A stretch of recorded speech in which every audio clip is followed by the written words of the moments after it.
right side. Gonna cut it inside.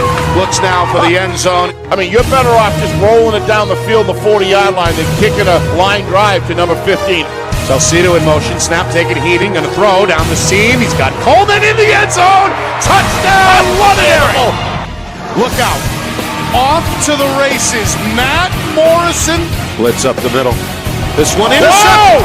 Picked off at the flat. It's Lynch on the road, down by a point. Capetta calls his own number, takes the plunge, and ends up in the end zone. Four-man rush. Throws across the body, looking for Peters. He's got him on the run. Beholder Savati. It's clean. The kick is up. Good. And good.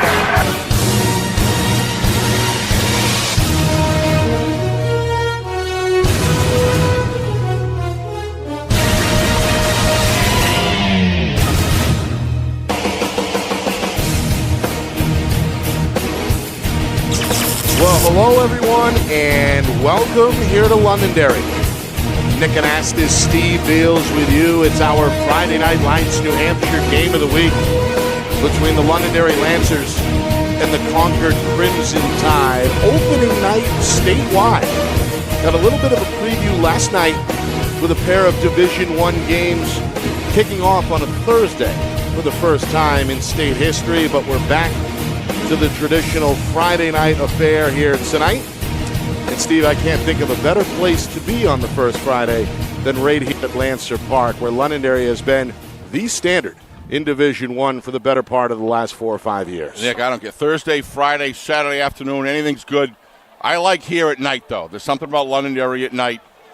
We've been blessed with a beautiful weekend for opening day. But to start out Thursday, Nick, and have this be the second thing, kind of cut our teeth a little bit, get going up there in Exeter for a great game. Just wonderful being here at Londonderry. This place was crazy an hour beforehand. You can just always feel the buzz here, and it's a special place to play. And we have what I consider a very good matchup, and I guess I would just say that so many new players that we're going to get an opportunity to see tonight. That's kind of exciting.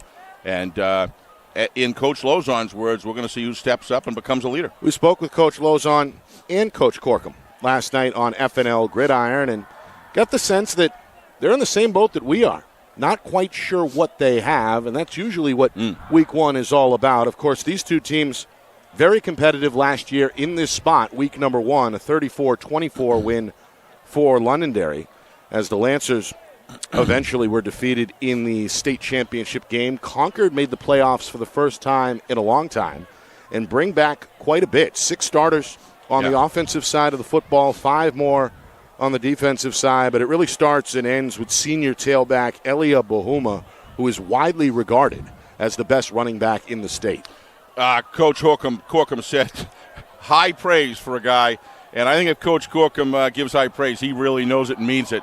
And we've all got a chance to watch this young man play the game, and I use the term kind of like what Barry Sanders' father said to him, you act like you've been there before. Ilya is not only as you can tell from everybody that talks about him, says he's a great teammate, great kid, but he's an extremely talented guy, has God-given talent, and then he's done his part in elevating that talent to the best could be. He just does things without even thinking because he's just so versed as a runner.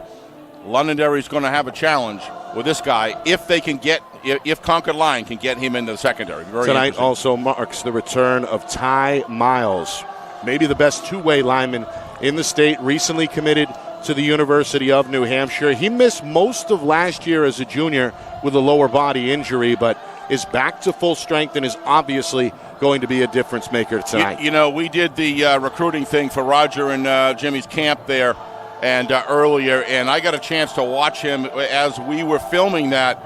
And with that guy, you watch him get out of the gate and get out of the crouch. You know that's Division I material. And sure enough, that's where he's going, UNH. Very, very exciting.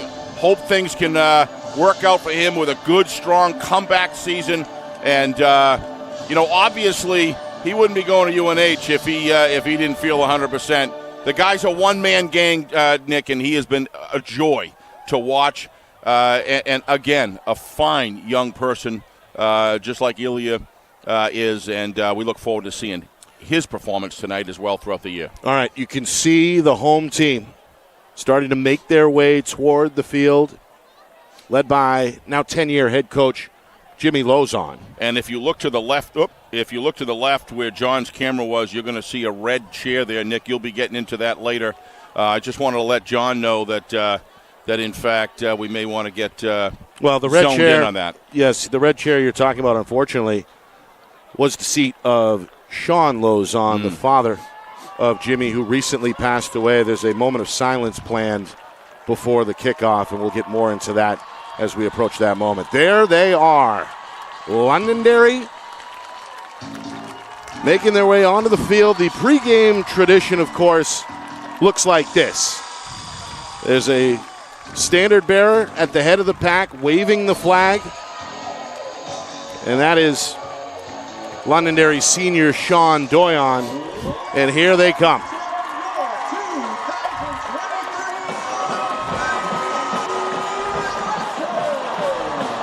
They're ready. Home crowd fired up. The student section.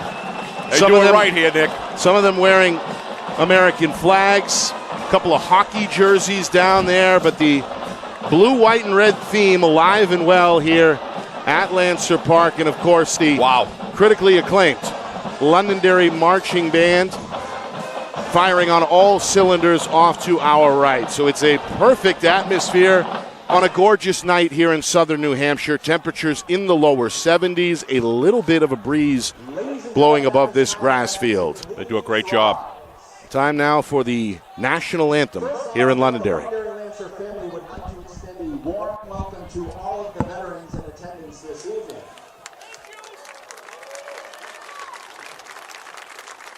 It gives us great pleasure to be able to open our season with a night dedicated to appreciating them.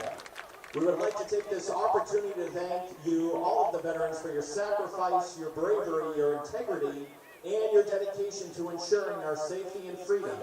We ask that all fans in attendance this evening take time out of your evening to thank a veteran and enjoy tonight's game. Thank you to all of the veterans here this evening.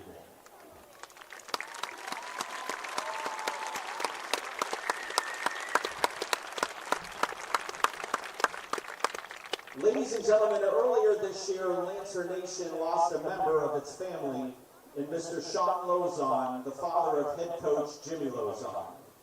Sean coached football for over 30 years and most recently with the Lancers for the past 8 years. And he touched the lives of hundreds of kids over that time span. Would you please join us in a moment of silence in memory of Sean's legacy?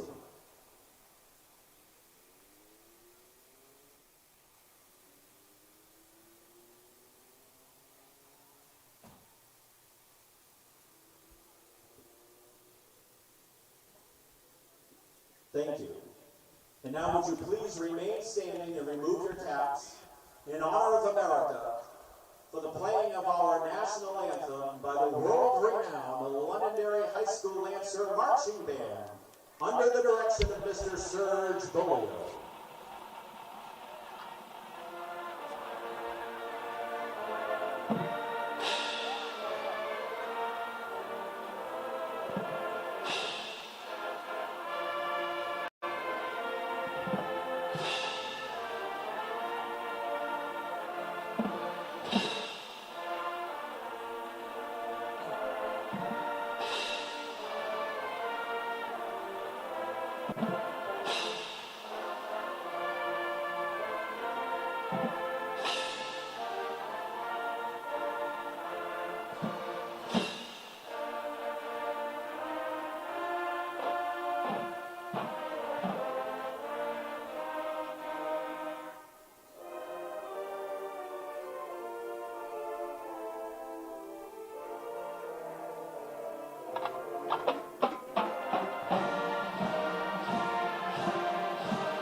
Well done. Very well done. At this time, I'd ask that the captains to meet with The tone set here At Lancer Park, as we get set for two of the top 5 teams to square off head-to-head here. Londonderry number 2 in the preseason New Hampshire Union Leader Power Poll. Concord not far behind number 5. Steve, what's it boil down to in your mind? Wow, just before we do that, I was just enjoying watching Devin Bowles take a picture with one of the coaches there. His older brother Riley gave me so much joy to watch him. I think it's about leadership as far as Londonderry is concerned. Who's going to step up as a leader? Who's going to get these guys motivated? Who's going to hold them to task? Who's going to set the standard? I think Coach Lozon's looking for that. As far as Coach Corkum is concerned, some of the same thing. I mean, they've got some seniors coming back, but this is really about Ilya Bahuma taking that leadership role. He has the command and the respect of his coaches. He's got the respect of his players, and who's going to rally around him. A lot of this is going to be offensive line work on the Concord side, and how is that defensive line and linebacker core going to do on the Londonderry side to stop what I would argue is the best running back in the state, at least starting out this year, Nick, from far as I'm concerned. The 4 captains meeting at midfield, shaking hands. Sun just starting to set over what looks like kind of a peach sky. Lights are on. And we've got the PA speakers right to our left, which can make things challenging on the broadcasting side, but energetic for those here in attendance. The sky over there, the hazy orange, and it's where summer begins to lose its grip, and autumn starts coming in. It's just a wonderful, wonderful place here in New Hampshire that we live, and to enjoy the football season come in. But all right, Coach Lozon is going to defer to the second half. He must have confidence in his defense. He does. He wants to see. Let's see what he's got defensively here early on. That means that we're likely to see the Concord star right out of the gate, Ilya Bahuma. Crimson in their road whites, as you can see, and now the final meeting on the field as these two teams get set to do some battle. Nick Anastas, Steve Beals, and the rest of our Friday Night Lights New Hampshire crew here in the game of the week presented by Beals Insurance. Both these teams hoping to join the winner's circle, which right now includes just Pinkerton and Exeter, both the Astros and the Blue Hawks winners last night in the Thursday night opener. I got about 20 minutes of that, 15 minutes of that game I was able to watch through New Hampshire High School Sports. They did a nice little skit on it. Good work. And kind of got an insight of the Wyndham team and the Pinkerton team. Wyndham looked like they had some good athletes. Looks like they're going to be a decent team, but I have to tell you, Pinkerton looked very strong. 21-0 at the half of that game. And so that tells you a lot right there. They went Coach on to O'Reilly last week says, we're going to be okay. I always enjoy that. That's a patented answer from the longtime head coach at this point. Both Pinkerton and Wyndham, by the way, ranked teams in that preseason poll. As well as these two teams. And I really think this is a matchup. It's hard to imagine a team running away with this game, but I would have said that last night too, Nick. So, all right, both Bahuma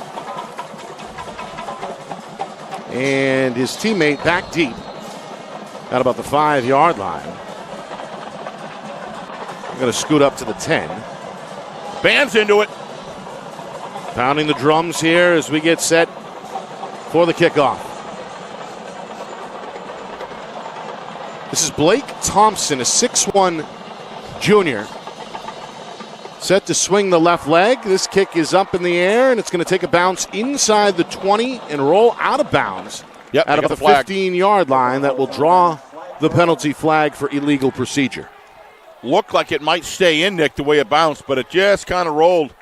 And Bahuma wisely let it go to draw the flag. So some pretty good starting field position on the way for this Concord offense. So a lot of this is going to be about what kind of defensive penetration, how well can they hold the gaps against this offensive line. Concord's offensive line does not look huge, Nick. My understanding is they're very athletic. So a lot of this is going to be, how well they pursue their angles as far as blocking is concerned, and how long they can sustain it against this great defensive line that Londonderry traditionally has. All right, Bohoma going to be taken down in the backfield on the first play of the game by Alex Vila, the junior. He's got some size, 6'4", 210. Made it look easy that time. Certainly doesn't appear to be a motivation problem for the Lancers tonight, Nick. No. Everybody was I was going to use the word, it's almost a violent, they're very aggressive. And great handwork. Head of steam built up with every player off of the ball. Looking good. Londonderry with a 4-man front on 2nd down and 9. They pitch to Bohoma near side, trying to find the seam, going to spin his way over the 35. They'll take it. It's brought down at about the 37-yard line. Tackle made there by the defensive lineman Colin Kuchar. And now a 3rd down, and it looks like 8 on the way for So Concord. that was the key. How is this linebacker core, Nick, going to handle Bohoma's cuts and doing a good job holding their gaps? Looks to me like they're going up. They're going to could stay with a 4.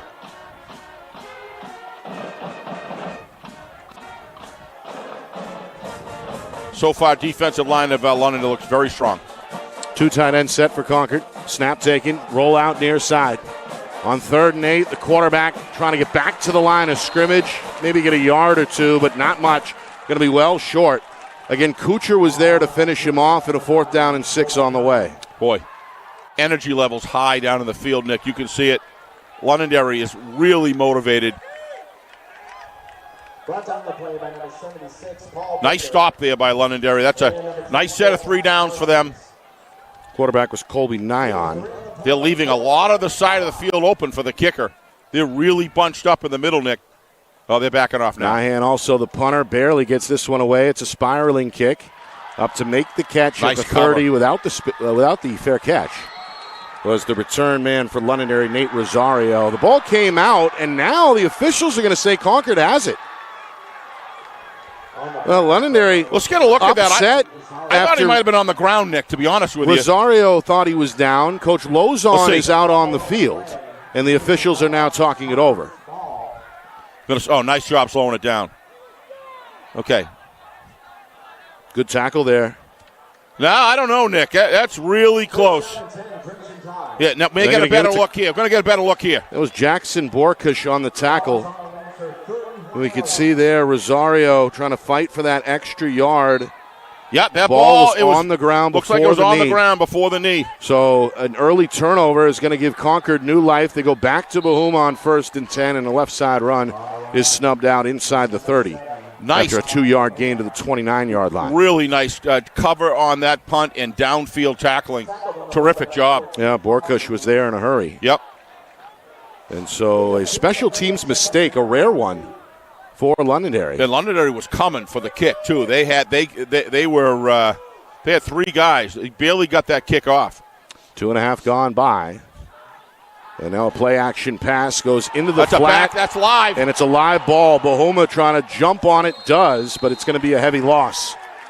They're going to lose about 8 there, and now 3rd and a mile on the way. Immediate pressure applied by both Kuchar and Paul Binder. Another big junior, 6'6", 260. Yeah, number 1, looks like Cam Brutus came in, Nick, and just did a terrific job coming around the corner. And Devin Bowles put a hit on the quarterback. Yeah, and Devin Bowles as well. But that really frustrated the quarterback, kind of caught him off guard, and he tried to fire it backwards. I would have the proper thing to do in that situation, Nick, is just tuck it and either try to run with it or fall down. Go to the next. That's a very, very risky thing to do. So Nyan goes back under center with 2 backs behind him. Bohuma is on the sideline for the moment. Nyan going to roll. He's going to tuck and run near side. 35-30, pushed out of bounds right around the original line of scrimmage. The scamper does pick up 8, but a 4th and 10 on the way. They may go for it. What are you really going to gain here for a punt, Nick? Not much. So I would imagine they're going to go. Well, the offense is going to stay on the field. So far, the defense for Londonderry, Nick, this is a good offense here. They look really, really solid on defense for Londonderry.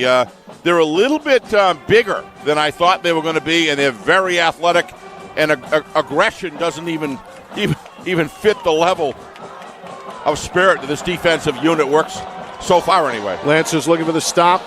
Concord hoping for a big play. Bowles in pursuit is going to cut him down for a sack. It's Devin Bowles, the 6'3 junior. Of course, his older brother was making plays not too long ago just like that on this field. Yeah, he's on fire tonight. He's got to contain that. It's 4 quarters of football here. I'm sure he's in phenomenal shape, but I'll tell you, getting off the ball, he's just everywhere. He's just a havoc. He just creates havoc everywhere he goes. Flew in untouched off the edge. Yeah. And gets Nyhan by the ankle for a big sack.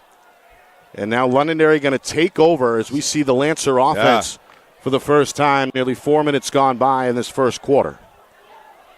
And a new look at the new quarterback, Connor Williams. 5'9 senior. Going to pitch on the 1st and 10. And a pretty good run here to the near sideline. Flag count down by Jake Sheena, one of the returning starters. Sheena, the 5'9 senior. And again, a flag is down at the 48-yard line. They've got a spot of the foul, so my guess is that's probably holding. He was tackled on the play by number 25, Jackson Borkish. Going to give Borkish that's what it is. Credit for the tackle. And you're right, this will be the second Lancer penalty. And the hold will back up Londonderry inside their own 35. Yep, so that's a costly penalty right there for Londonderry. Let's see if we can see it. It's up further. I think it's up ahead where they have the spot. I thought it may have been Rosario there. Inside. It may, I don't know, but it didn't look like that's where the spot was, right. But it may very well have, Nick. Well, either way. Oh, no, right here, number 4, right there. Yep. Good call. Yep, it's a hold against the receiver, Mason Paquette. Yep, there it is. Nice call. So 1st and 13, back to Sheena, and he's getting his jersey yanked on here at the 36. Yeah, but before he's finally brought down by a wave of Crimson Tide. Yeah, as long as it's not a horse collar or a helmet, Nick, perfectly fine to hold on to that jersey till your teammates come in. Sheena will dig out 2, set up a 2nd and 11. So Concord defense came to play as well, both of these teams. So far, Nick, as kind of what I thought, 2 good football teams so far. Defensively, they're ready to play. And again, this one a rematch of last year's Week 1 game, which was closer at the time than a lot of people thought. Londonderry did prevail as the heavy favorite, 34-24. On 2nd and 11, they fake to Sheena. They keep it with the quarterback, and Williams is going to pick up a first down and then some. Play. Into Concord territory all the way down to the 43-yard line. Wow, we saw that last night with the Timberlane Owls, Nick, and I thought it worked pretty well from them. At the high school level, I'm a big fan of if you're going to do that zone read like that and you just hold it, he made a good decision because it created a blocker for him, and nobody really knew who had it until he was well into the defensive secondary. That's a well-designed play. Kind of, remember Drew Heenan he just tore defenses apart doing that. Nice job, nice run. Very interesting to watch Connor here. So far, he seems in command of his offense. Here he is in the pistol in live communication with head coach Jimmy Lozon as he looks over his left shoulder at the sideline. Against a 5-man front, 1st and 10, Sheena another carry, and he scissored down at about the 42-yard line. May have gotten a yard. Not much running room there. Yeah. As the hole snapped shut. Yeah, nice. Good roll there. Good outside roll by number 32. Oh, boy, I like it when they have the numbers in order here. So difficult. As we get to know these players, I don't want to. 32. Borkush was there as well. Travis Dunbar. Nice work. Yep. Nice job, Travis. Borkush already with 3 tackles here. Yes. As we approach the midway point of this first quarter. 2nd down and 9. This is a big play right here for both teams, really. Williams hands to Sheena, big hole. Up the middle, second level. 30, he's got the first down. It'll be spun down right there. A big gallop there for Sheena, but a bigger hole to run through. Well, Sheena looked good last year when we saw him play, and I like to call somebody. I want to see this again. Let's see who cleaned it out. Looks like number 64. It's Charlie Lance. Yep. Looks like he's the guard. A nice job just washing and just closing the defensive tackle inside, opening nice space. Could have driven a truck through there. Got an audible here as both receivers are going to switch sidelines. Well, why not? 1st down and 10. Londonderry on the march. Williams going to fake the pitch, run right, and get swallowed up. Nowhere to go. Good read there. Dunbar on the play again. Yeah, good read and also good discipline to stay home in the backside. That play is designed for an over pursuit. They may have seen something upstairs at Londonderry, but it didn't happen on that play. Very, very disciplined to stay there. The junior Evander Ty Miles MacIver was there in pursuit. Ty Miles tried to clean him out, and it didn't happen. Second and long. Well, the Lancers converted on a 2nd and 11 Yep. on the previous 2nd and 9. Trying to do it again here for the third time as we move inside of 5 minutes first quarter. Rosario out wide to the near side left. Man in motion. They give to him. A flag is thrown. This is Matt Carroll trying to find the sideline. He's ripped down. This may be declined. It was offensive holding, Nick. You could clearly, and actually he held him twice. He held him once and then he held him again. So there's no question about that. The question is you just decline it. I think I'd decline it if I were Concord. Coach Corkum may be thinking the same. Penalty is an illegal shift. It's an illegal shift. It was holding too. Against No doubt about Londonderry. it. Wasn't even close. By the way, good tackle on the perimeter by Let's see what junior. Coach Corkum's talking to the ref right now. The junior Brett Tuttle Yeah, made the good tackle along the I would sideline. decline it if I was him. Declined. Yep. Smart move. So, a 3rd and long on the way after the loss. Be 3rd down and 12. All right, Williams going to spread 2 wide receivers to the strong side, all right? Sheena behind him in the pistol. He's going to face a 3-man rush. He's going to air it out. Looking for Rosario, but that one floats out of bounds, incomplete. Yeah, that just didn't come off of his hands too well, Nick. It just kind of almost looked like it's kind of slipped. 4th down and 12 for Londonderry. Well, Coach Lozon may be thinking, let's go for it here in no man's land. Yeah. With the football at the 33-yard line, they will indeed roll the dice. Concord hoping for a stop, trying to keep this thing scoreless. 4th and 12. Wow. Hard Well, they got 5. And a flag flies. They got 5, Nick. So now it's 4th and 7. Good job on the cadence there by the senior Williams. Can have a word one-on-one with Coach Lozon. So the first penalty against Concord will shave 5 yards off the distance in a 4th and 7. On the way with 4.5 to go here in the first quarter. I thought we would have seen a score by now. Scoreless tie. That speaks a lot for both of these defenses. First drive for Londonderry. Williams on a 4th down rollout. Eyes downfield. Going to tuck and run. Looking for the stick. And he's got it. Going to cross inside the 20-yard line. Pick up the first down. And a little extra as well. Williams, a good decision there on the rollout. Keeps things going for Londonderry. Yeah, he's a pretty good runner. Pretty nifty runner, Nick. He knows where the sticks are, and he fought for that yardage. And watch a little cut inside at the very end, which got him the first down here. You're going to see he plants that foot, little fake. That little lunge at the end. He came to play. Another hard count as Williams rushes to the line. Lancers in the red zone for the first time tonight as we move inside of 4 minutes first quarter. 1st and 10 at the 19. Sheena runs through the hole left side. He crosses the 15, and he's tackled from behind at about the 13-yard line. Yeah. That's Oscar Humelsign Perez, one of the senior co-captains with his first tackle, but not before a 7-yard gain there for Sheena. Really like the way he has 2 hands on the football. You got to understand, nobody scored yet. You never know these games. Just smart move, going through the line with 2 hands on it. Don't want to fumble in the red zone.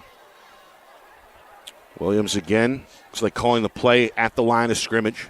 Coach Lozon watching with his arms crossed.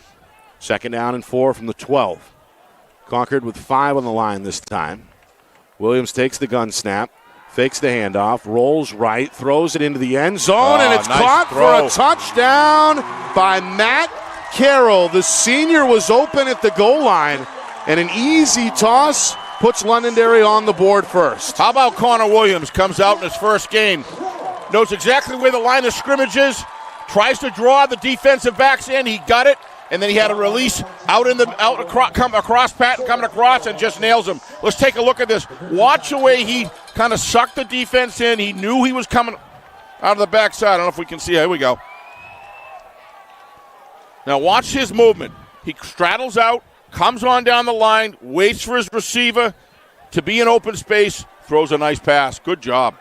So the lefty kicker, Blake Thompson, trying to make this a 7-0 Londonderry lead. Snap, hold, kick. It's good. So Londonderry goes nearly 70 yards on that drive. They eat up nearly 4 minutes. It's capped off on a touchdown pass from Williams to Carroll. Well, let's look at this again. Watch. This is just great work. He's got him frozen. He's got I think that's number 10. Yeah, number 10 he had frozen. And he straddled the line to keep him drawn. He had to prevent the run. Waited for Matt Carroll to get free. Nice over-the-shoulder pass. Touchdown. It's a 12-yard toss. And Londonderry able to keep that drive alive on a key fourth down conversion on a quarterback run from Williams. So the senior, in his first varsity start under center, looking pretty good through drive number one. He's not big, but he's quick. And, he's got some skills. His arm doesn't look to be too dynamic at this point, but that can change throughout the season. Couple throws there, but that little toss right there had a nice touch on it, and it was all about the timing. So did a nice job out there. Concord now going to bring 3 back to try and field this one. Lancers kick towards the sideline to open the game. We'll see what Thompson does here. The band back. As you can hear the drums. Just over 3 minutes to go, first quarter. Thompson going to trot towards, going to swing the leg. This one is just another short kick, but should be fieldable as it bounces at the 18-yard line. And taken off the hop, but nowhere to go.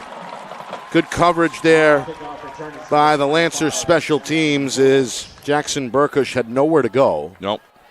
And Concord is going to trot things out as their offense will start where? At their own 18-yard line, 1st and 10. We'll see. With all of this rain, Nick, this field has got to be certainly spongy. Probably not wet, but spongy. Yeah. And I think that plays in the hands of both defenses just because of the fact that it's difficult to kind of get anchored and pick up speed offensive. They got Bahuma kind of as a slot receiver here. Let's see they're going to try to get him in some open space. Looks like they are. Nyhan going to throw near side. Catch is made. This is Tuttle. And Tuttle is over the 30. He's got a first down on a 12-yard pickup. First completion there for Nyhan. Yeah, not a bad pass right there. Yeah, right in the breadbasket. Little too much outside contained there. Nice inside turn. Grab some yards after the catch. Ty Parsons with the tackle. And a first down for Concord. Crimson Tide punted on their first drive, but recovered on the fumble by the return man for Londonderry, Rosario, and then were stuffed on a 4th down attempt outside the red zone. Bahuma, left side, has not found the running room easy so far. Finished off there by Binder. Minimal gain of 1 to set up a 2nd down and 9 at the 30. They literally let that runner run the first handoff, the fake handoff, run right through the hole, Nick. You'll see it here in the replay. Not many people on him. They are keying on Bahuma for sure. Yeah, he's going to face a loaded box, I'm sure, week in and week out as this season unfolds. Got to get him some blocking, though. Go back to him on a dive play. No, it's a fake. Look at that. A good fake is, look out. Wow. Plenty of running room near side for Borkush, and Borkush is going to go all the way for a touchdown. It's a 71-yard Wildcat fake. And he just left everybody in the dust, was knocked down during the celebration there by his teammate, but he appears to be okay. But how about the speed there by Borkush? Yeah, but how about the fake handoff? He had everybody in this place fooled. He was already outside of 3. Watch him tuck this ball and do it in such a we missed it. Yeah, we missed it. That exchange, the way that he faked that was just incredible. When you got to run like Bahuma, and they're just over pursuing him like that, somebody else has got to make it happen. Meanwhile, a swinging gate extra point attempt as Concord looks to tie the game. What a terrific fake. With inside of 2 minutes remaining here in the first quarter, the kick is up and good by Nyhan. And it's 7-7 just like that after a 71-yard touchdown run by the senior Jackson Borkush. Here's the play fake, Steve. Go. Watch the fake here, slow motion. Now watch him Look at it. It looks like he's handing it off. Just unbelievable. What a terrific job. He did hand it off. Great Coming pivot. around the backside. Boy, he's got some speed. Great pivot. Took the hit as well momentarily after the handoff from Cam Brutus, who came in untouched from Nobody Londonderry. picked him up, Nick. I mean, they thought that Bahuma. So many resources went to Bahuma, Right. And everybody like bit down for Bahuma, and I just really love the design of that play, and the quarterback did a tremendous job at executing it, and Coach Corkum got to be happy. got to be very happy with that. It's a big answer. By Concord. You just nailed it. It is a big answer. When you're away and then the home team scores first, you've got to answer back on the next set, and that's exactly what they did. Just some nice time play calls. Right from the first out pass, there was some methodology to it that wasn't just about Bahuma. We talked to Coach Corkum about that last night, and obviously they have some plays in the book. They're going to utilize him even as a decoy if you're going to over-pursue, and that's what you need to do. So, with 1:44 remaining in this first quarter, we're back tied at 7. And Londonderry now set to return.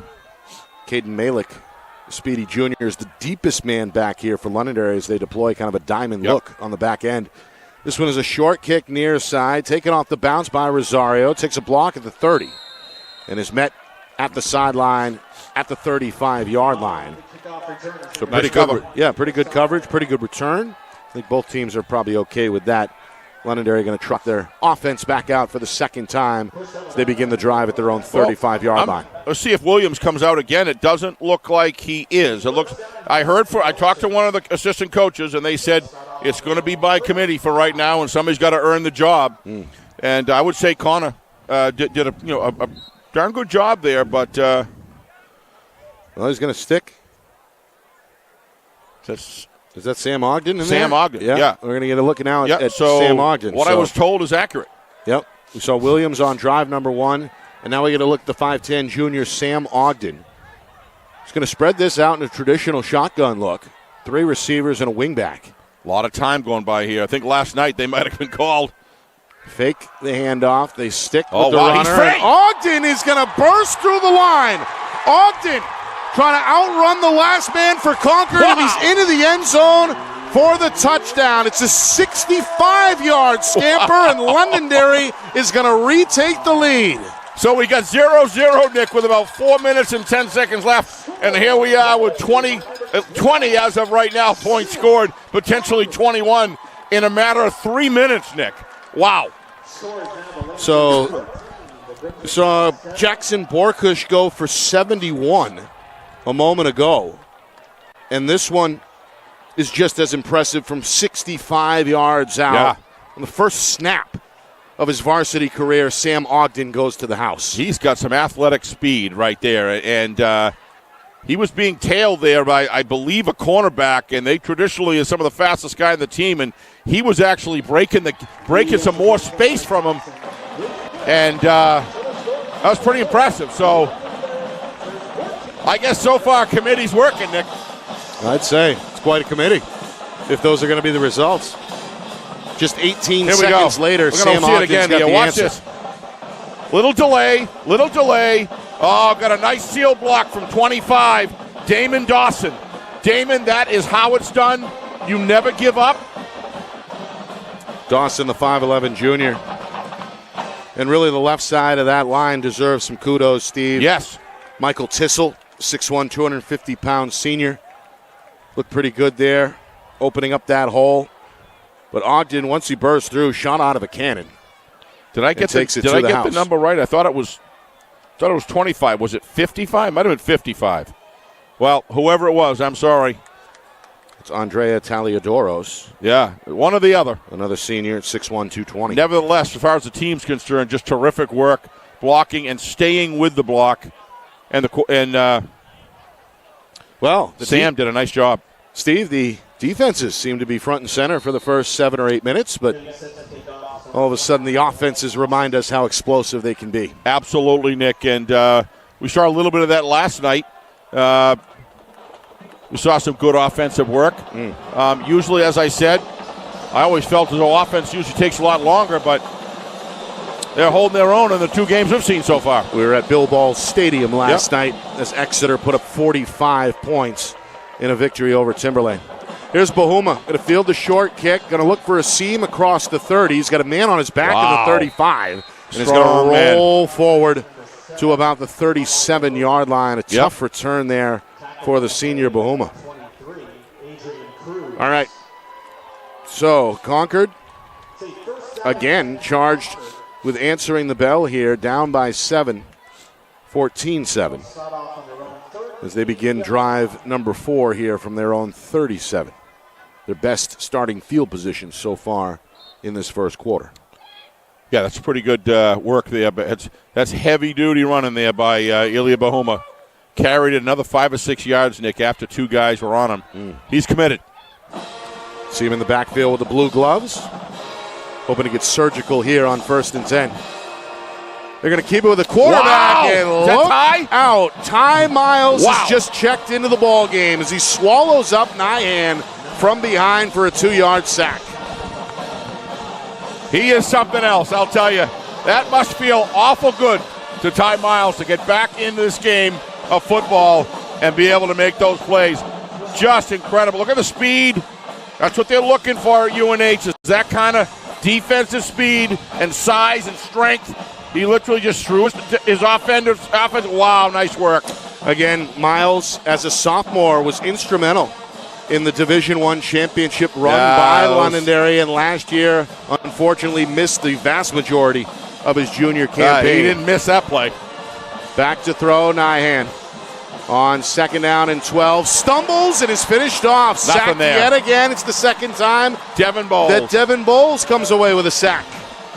So the quarterback is toast on back-to-back plays, and now 3rd and a mile in front of Concord. Watch Devin here. Watch the stripping. He doesn't give up. Look at that. Great form tackle. Always tackle the hips, Nick, and wrap.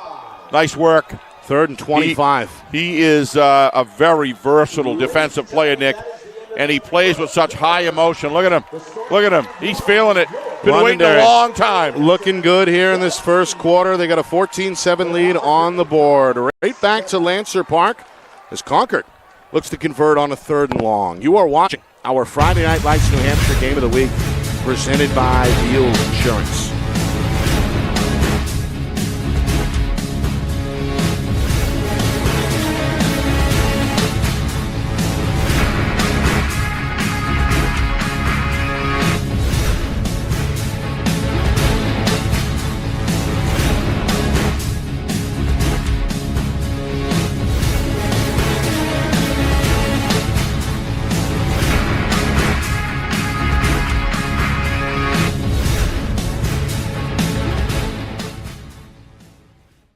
Our broadcast today, as it always is brought to you by Beals Insurance Agency, with locations now in both Bedford and Londonderry. Whether you need home, auto, or business insurance, Beals Insurance will get you both the price and quality coverage that's right for you. Just call 603-471-9999 or visit BealsInsurance.com to request a free quote and start saving money today. Again, that's BealsInsurance.com.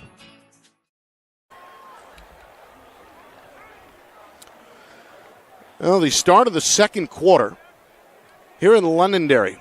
Week number 1 statewide as we bring you our first Friday night broadcast of the year here on Friday Night Lights New Hampshire. Nick Anastas, Steve Beals with you.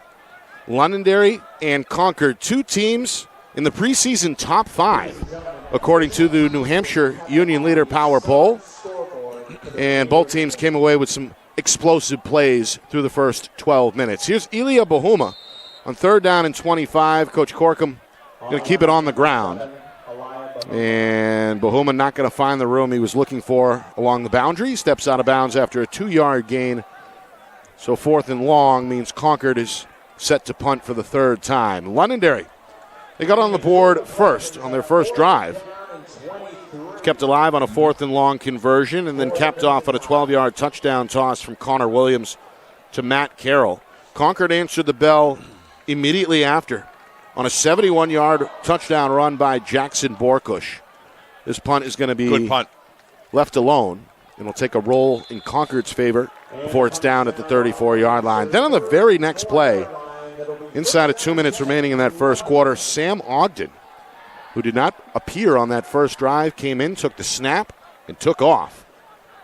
65-yard touchdown run, put Londonderry back out in front, and that is where we are here in the opening moments of this second quarter, 14-7 Lancers. And looks like Connor is coming back on the field, so there is some re-entry, and I would imagine Ogden will go in again the way that this has worked so far. But one thing for sure is Londonderry is not going to let Ilya Bahuma get yardage if they can help it, Nick, because they are keying on him with a lot of resources defensively. 8 in the box and a blitz up the middle. The ball is up for grabs and eventually goes incomplete. Wow. A good effort there by Mason Paquette, but boy, look out. Williams took a pop there. Was lucky to get it off. Sure did. Lucky it wasn't intercepted. Well-timed blitz. Yes. Up the middle there, the junior Nathan Galbraith led the charge for Concord. Concord's doing a lot of good things in this game, Nick. They are not they're not giving anything up. They're up to the challenge for sure. They were last week in week number 1 as well when these two teams met to kick off the season. Meanwhile, Sheena tripped in the hole. The junior leans forward but doesn't get much. Maybe 2 there to set up a 3rd and 8. Looks like Ty's out there pancaking people. He's just Sheena a senior now. I misspoke. Yes. But, yeah, you're right. Of course, Miles, the two-way player, had a sack defensively at the tail end of that first quarter. And, well, was always seemingly in the middle of the action on offense as well. Without a doubt. Minute gone by, second quarter. We welcome those of you watching live. And while you're at it, hit the subscribe button. If you get a timeout here, hit the subscribe button. Do us a favor, stay in the know as we move forward throughout this 2023 regular season. Our broadcast tonight is brought to you by Beals Insurance. Locations in both Bedford and Londonderry. Whether you need home, auto, or business insurance, Beals Insurance. Get you the quality price and coverage that's right for you. Visit BealsInsurance.com. By MG Sports Fundraising. That's fundraising made easy.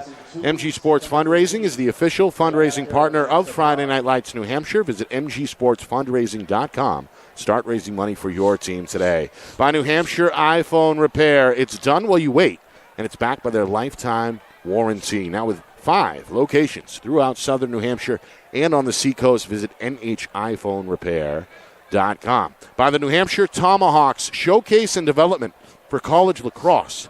Visit NHTomahawks.com and also girls.NHTomahawks.com. And finally, by Spectrum Monthly. Powerful local advertising solutions. Find out more at SpectrumMonthly.com. Nick Anastas, Steve Beals with you.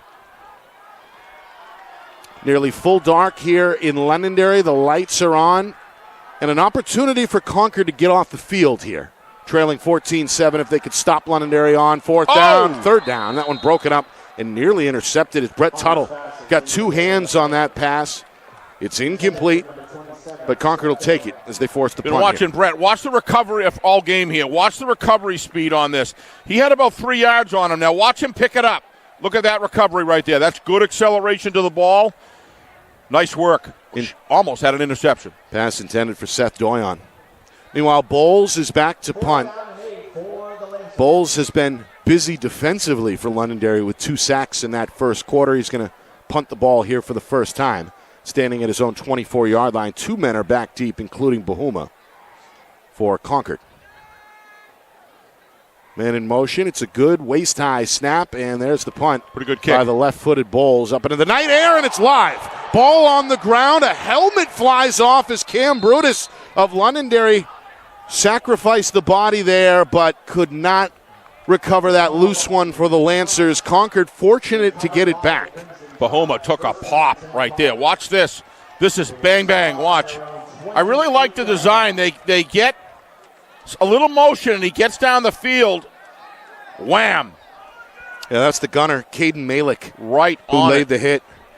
And there you see Brutus go head first into the pile. Yeah, and got to be careful there, but again, Concord fortunate to get that one back. Londonderry was not so fortunate back in that first quarter. They Caden looked a little they gave the shaken up ball there. away back then with the game's only turnover. Nice replays. On a bad or faulty return there by Nate Rosario. All right, 1st and 10. They keep it with the quarterback, and again, he's going to be taken down in the backfield as Miles was waiting on the edge. This defense looks very quick.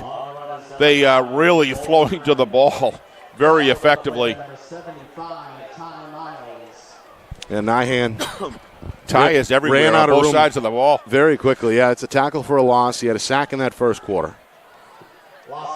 And that 3-man front for Londonderry, as usual, have a size advantage.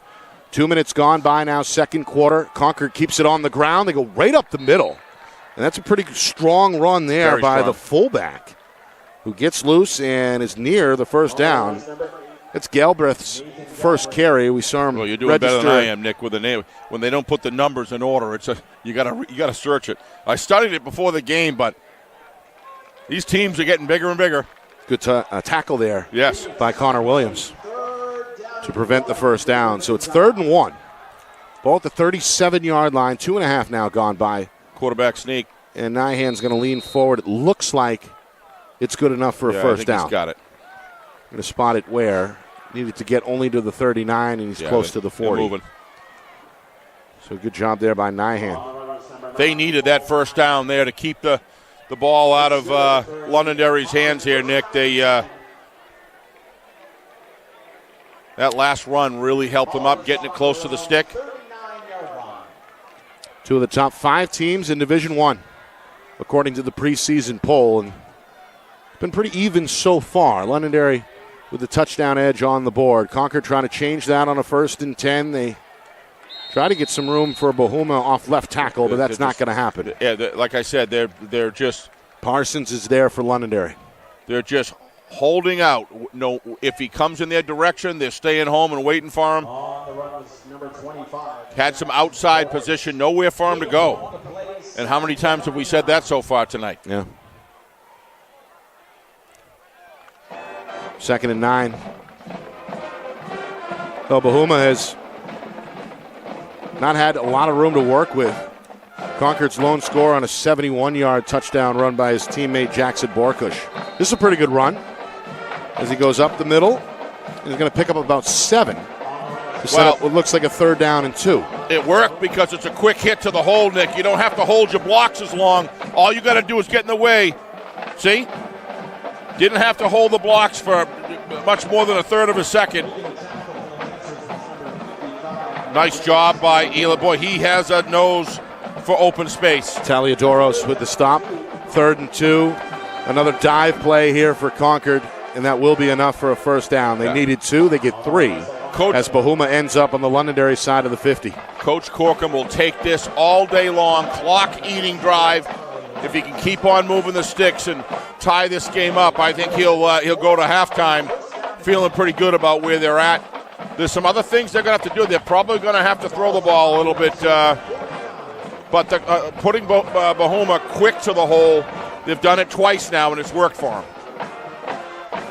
2 men in the backfield.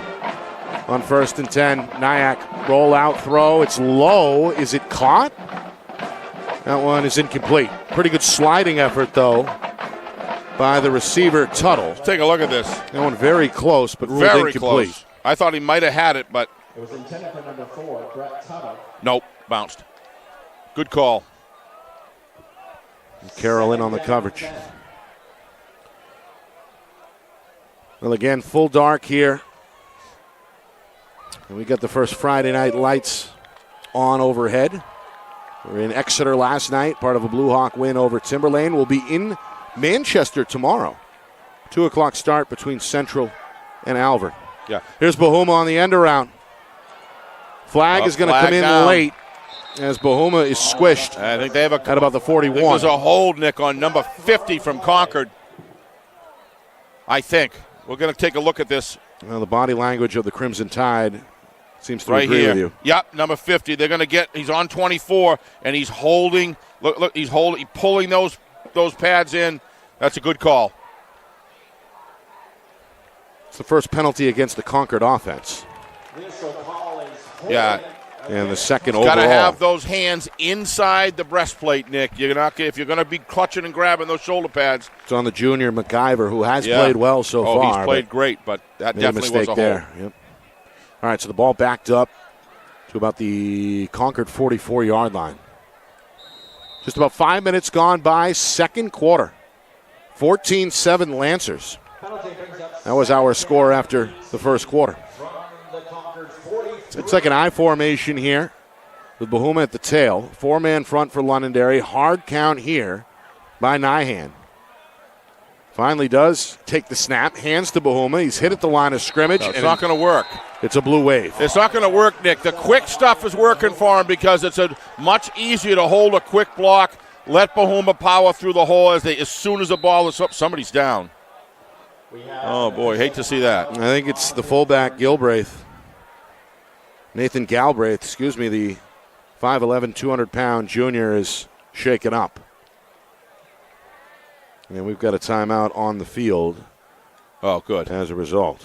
Yeah, he's got his legs moving. It's always the first thing you look for. It looks to me like he's holding his left wrist. Let's hope he's okay. But the most important thing is he just stayed there and didn't move an inch. And but certainly is moving his legs and arms right now. He looks like he's in quite a bit of pain.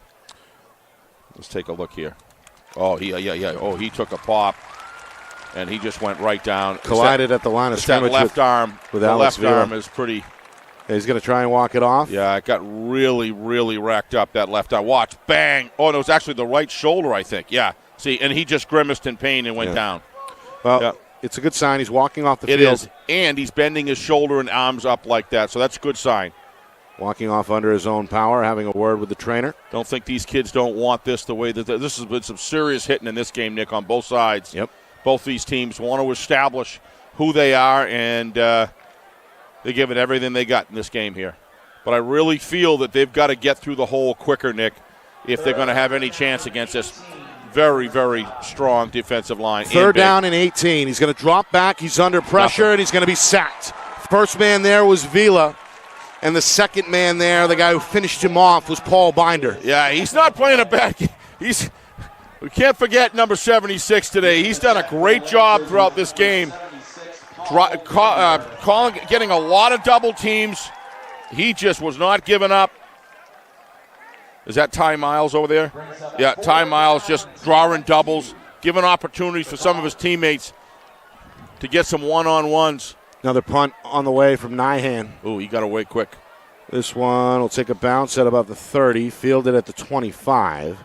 To his right, the return man, Paquette. Nothing there. Can't find enough room and is tackled shy of the 30-yard line by Borkush. So, the Londonderry defense has been strong. They did surrender one big play back in the first quarter, a 71-yard touchdown run by Concord's Borkush. The offense got a big play of their own, a 65-yard run on the next snap from Sam Ogden. And the lone touchdown pass of the game belongs to Lancer quarterback Connor Williams, who hooked up with Matt Carroll at the end of the Lancers' first drive. Times in the game, Nick, where you look back and you say that defense really, really did a big job for Londonderry right there. Gave him the ball back with 5:40. Past the midway point, second quarter. This is a direct snap to Cam Brutus. The 5'11 senior is going to swim his way across the 35 up to the 37 before he's finally taken down by Borkush. On the run was number 1, Cam Brutus. It's the first carry for Brutus. And a pretty good one. If there's one area where Londonderry clearly has an advantage, it's the defensive line, Nick, as far as I'm concerned. Their defensive line is really standing tall, and that's the biggest separation of all the various units that I can see on the field. Offensive line not doing a bad job either. Meanwhile, this is Sheena. And Sheena on second down and 2 is going to get the first down and then some. He's going to carry about 3 defenders with him. Up to about the 47-yard line. That is not Sheena. That's another new ball carrier, Carson Palma, a 5'8", 185-pound junior. As Coach Lozon continues to shuffle in the ball carriers third quarterback right now. He's putting in his third quarterback with Cam Brutus here. Yeah, Brutus so you got still Ogden, in the huddle. Yeah, you're right. Brutus and the starter Connor Williams. Yep. So this is what I heard they were going to do. It's by committee for sure. Meanwhile, Concord threatening to bring heat off the edge. Brutus runs right at the blitz, makes a man miss, crosses midfield, and is finally tackled at about the Concord 48-yard line by Connor Hughes. All in all, a pretty good pickup there on first down to set up 2nd and 5. Watch the block that set this up on the right side of the line, Nick.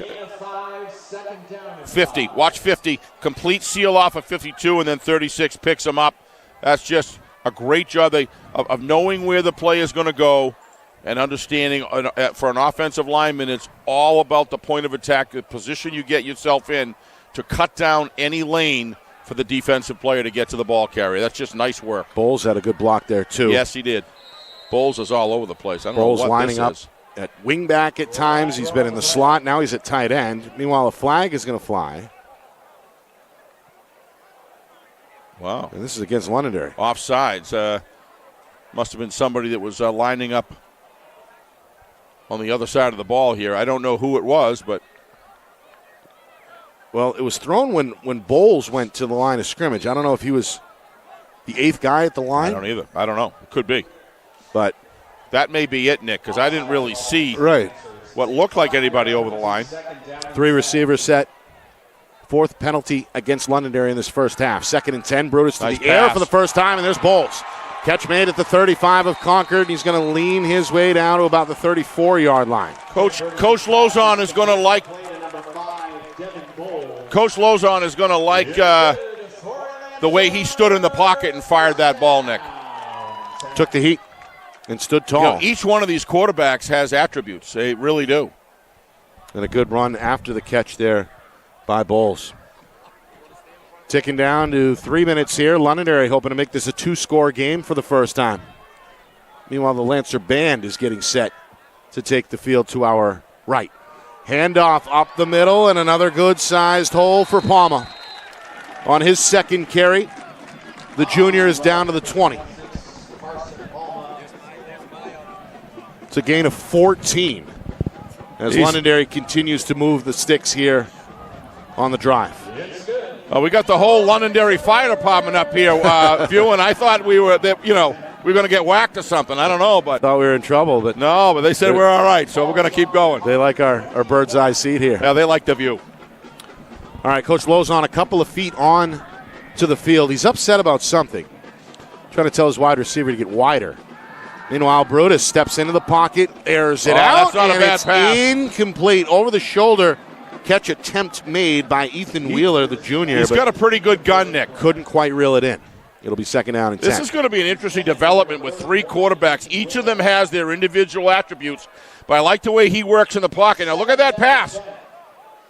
He only put it where the defensive player could not get it, and his player could. That's a nice piece of throwing right there. He's been impressive so far. Plus, all 3 of them are good runners. No question. He made his mark last year primarily, Steve, on special teams as a junior. Yep. Ran a kickback. And has looked good tonight on defense. And special teams as well. Meanwhile, another procedure penalty against Londonderry. Well, you're going to see that different quarterbacks are going to have different cadence calls, and that's a lot for the offensive line to pick up in a matter of a half. To have with each entry, I think that's the 5th entry, right? 5th or 6th entry that we've had between 3 players, and 2, 2, and 1, 5, and 2, 2, and 1. Yep. And that's difficult because each of them calls. There's no, you got to get used to the rhythm there. So, but I think Coach is doing the right thing early on. He's got to figure out who's going to settle and who's going to step up to be the quarterback. Man in motion is Sheena on 2nd and 15. It's a sweep. Like the way he runs. Sheena turns the corner, gets inside the 20, and somersaults his way down to the 15. Another flag is thrown at the end of the play by the back judge. A lot of laundry in the last 10 minutes, Nick, in this game. Yeah.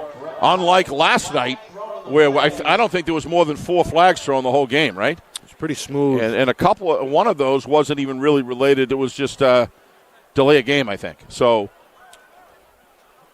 Well, the officials saw something there, a push in the back, a block in the back, rather, but against all Londonderry. of their calls, Nick, that we've seen, like holding and stuff, they have been holds. So, yeah, we haven't seen a bad call yet. Yeah, I I kind of like the way Cam's playing quarterback here. Yeah, I think you're right. Yeah, they got Taliadoros at the tail end of the play. And that's got Coach Lozon upset on the home sideline. Now, clock continuing to tick down to 2 minutes here. Londonderry trying to re-enter the red zone, but facing now a second down and 14. Another quarterback. Yeah, this is the fourth quarterback. This is Alex Vila. They stick with him. He's going to spin. He's going to break one tackle, trying to fight off two men. Concord trying to go for the ball there. Gallant effort, but pretty good run in the end by Villa on his first carry. And a good effort by the sophomore Ashley Elginidi. How many times do you... No, I'm sorry. That was Travis Dunbar. We've said his name a few times. When's the last Dunbar time... tried to rip it out there with two hands. When's the last time you saw 4 quarterbacks in the one half for one team? I'm not sure I've ever seen it. I don't think I have ever. No, not in high school. No. I think I've seen it in college maybe once in 30 years, but 4 quarterbacks is rare. Villa airs it out. That's a good pass. He's got it. The catch made. What a catch. Touchdown, Londonderry. Seth Doyon, despite the double coverage, able to pull that one in just behind the pylon. It's a touchdown, and Londonderry is going to take a 20-7 lead. Well, you got to make plays to beat good teams, and right now Londonderry's making big plays. Yeah. And when they really, really count, and you know, number 14, number 7, number 1. Number 11, right? This is unreal, Nick. 4 quarterbacks in the first half. And watch. I mean, you talk about vision. I mean, that height is a beautiful gift. Look at that throw. Look at that. Right there. Could not have threaded the needle any better than that, and never gave up on the ball. Nice work. So Villa to Doyon. That's the connection there. And the touchdown goes for 29 yards. Meanwhile, number 29 is on for Londonderry. Blake Thompson, the left-footed kicker, and that one is sky high and right down the middle. Every one of these guys that have been played quarterback for the Lancers, Nick, has certain attributes that it's going to be interesting how all this sorts out, because eventually you've got to go with your starting guy, or at least narrow it down to 2. Yeah. But bravo to all of them. Ty Miles limping off the field. I'd like to see that if you're Londonderry. Well, Miles, who missed most of his junior campaign last year, I think he's okay. He's having a word with Coach Lozon, but is limping a bit as he heads to the sideline. And needless to say, that would be a major blow and a nightmare for Coach Lozon. Yep. I mean, he has impacted this game from start to finish, Nick. I mean, right up to the date here, right? The whole first half, on both sides of the football, he's been just dominant. Yeah. Had a sack back in that first quarter, another tackle for a loss, but he's in some pain. Minute 19 remaining. And now Concord finds themselves in a 2-touchdown hole with a minute 19 to go before halftime. And remember, Coach Lozon deferred to the second half, which means the Lancers will get the ball first to begin the second half. Yep. So how aggressive is Coach Corkum here? Well, it may depend on the starting field position. Well, one way or another, whether it's 3, 6, or 7, Nick, or 8, you want to wind up with some points going in here. With 1:19 left, that's a tall order. They need to get some field position. But, you know, with 1:19, I don't know. You got to be careful that you don't want to turn it over in your own turn end. it over in your own end, exactly. This one is headed towards the far sideline where it's fielded on the move by Tuttle. Tuttle's got a bit of a seam before he's upended across the 30 at about the 34-yard line. That'll leave Concord with a minute 13 remaining. Coach Corkum, I believe, has all 3 timeouts remaining. Yeah, I think there's only one timeout by Jimmy earlier in the Lozon during the game, and Coach Corkum has saved all 3. So he can certainly go through this set and do anything he wants, and where he's got 3 timeouts. However, that Lancer pass rush has been very formidable, 3 sacks combined. But Ty Miles is on the bench right now, and he's been a big part of that pass rush. They roll out. Villa is there. Yeah, and they got him on a hold. Yep. Meanwhile, still alive. Yep. Is Nyhan. He's cut down, but this one will not count as, again, there's 2 flags. Yeah. 3 flags in the backfield. Yeah, but these are real holes, Nick. That was you could see that from up here. Yep. Villa came pinching on the edge, and I mean, the left tackle grabbed him. Let's give the defense of Londonderry a lot of credit in that because they're very active. They just refuse to give in. They're very physical. They're forcing it. They're tactically sound. Right. They're forcing the holds. Absolutely. They're forcing some of these mistakes, and that's been, of course, a big piece over the last decade here with Londonderry under Coach Jimmy Lozon. The defensive ends, the defensive line. Yes. That unit up front defensively typically provides the advantage. I think Coach Corcom's going to run one more play here, and if he doesn't get what he wants, I think they'll just go in and try to start First ground and 20. zero here. I formation. Bahuma back in at tailback. They fake to the wing back. No, they do give it to him. That's Borkush. Breaks a tackle. Trying to bounce it outside. 35. Stiff arm at the 40. He gets most of that penalty yardage and then some back. As Concord is out to their own 40-yard line, even 40. So it's a second down and 4 on a gain of 16 there for Borkush. He's going to let it run, Nick. He's going to let the clock go down, and I think it's smart. Yeah, I think that's the proper thing to do. The margin of error is high when you get that much yardage to go. Just let it go. I think Coach Corcom's doing the right thing here. And then who gets the ball second half? Jimmy Londonderry will get the ball in the second half because he deferred. Concord's going to take one more snap, and it goes nowhere. Big hit on the near side by Jaden Navarro, and that will do it for the first half. Londonderry built up a 14-7 lead after the first quarter. They add to it late in the second quarter. And at halftime, have a 2-score lead on the Concord Crimson Tide, 21-7. We hope Ty Miles He's running now, but he's running with a limp. They may not push the issue. We'll see. I'm sure he'll be evaluated here momentarily. 21-7, and as well and strong as they're playing, I doubt we'll probably see Ty Miles again. I don't know, but stay tuned for this Londonderry band. Let's make sure we get them on the set tonight early. They are something else to watch. Exeter was excellent last night too. Yeah. Smaller band, but very, very sound. All right, we'll take a break and come back, bring you the live halftime show here at Lancer Park with the Londonderry Lancer Band, led by the prestigious Serge Bolio, with a Motown theme. We'll also recap that first half with stats, highlights, and a look at the out-of-town scoreboard as well. So a lot to get to over the next 15 minutes. Halftime here in Londonderry. The Lancers out in front of Concord 21-7. You are watching our Friday Night Lights New Hampshire Game of the Week, presented by Beals Insurance.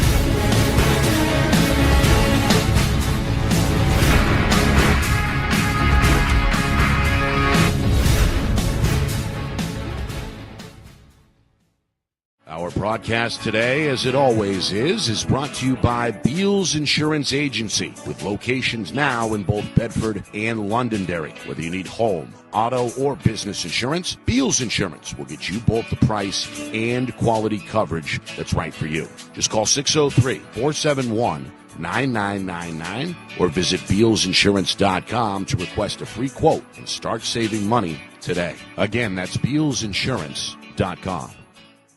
How can you reach your team's fundraising goals at no risk and no cost? MG Sports offers a variety of products to make your team's fundraiser a success. Their products include tickets and discount cards to hundreds of local businesses. MG Sports now has a digital platform where athletes can raise funds in the comfort and safety of their own home. Don't waste another season. Raise more funds than ever before and become another football program in New Hampshire that sets fundraising records every season. MG Sports, fundraising made easy. Visit MGSportsFundraising.com to start raising money for your team today.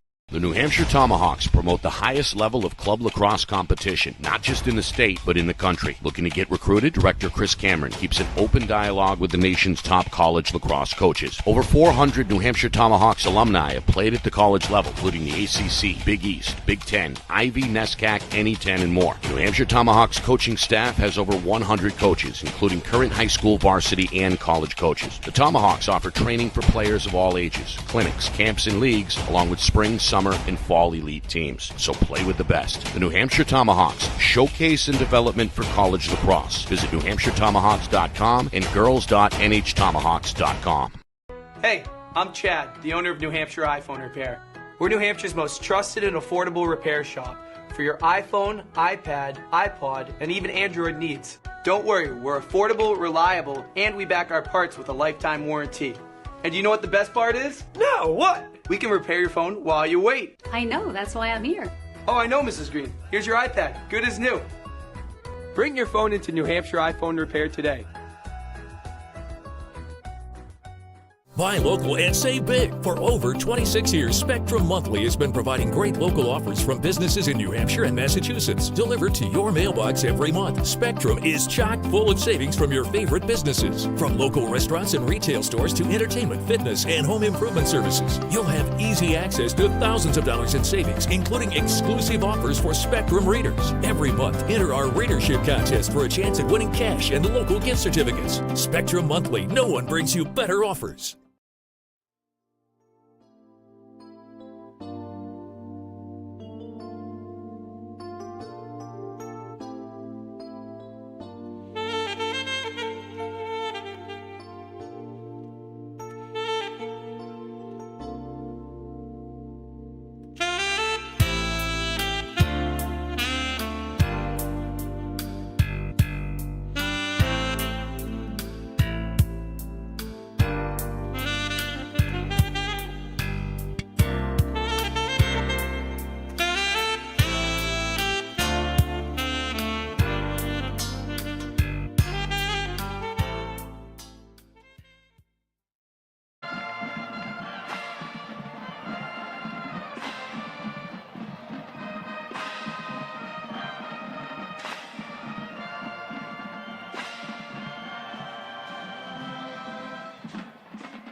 for your Londonderry Lancer High School Marching Band and Color Guard.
Well, there they are, the Londonderry dance team.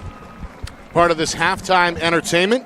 Saw a great performance by the Londonderry Marching Band a moment ago. All part of the atmosphere here on the first Friday night of the season statewide. Nick Anastas, Steve Beals with you.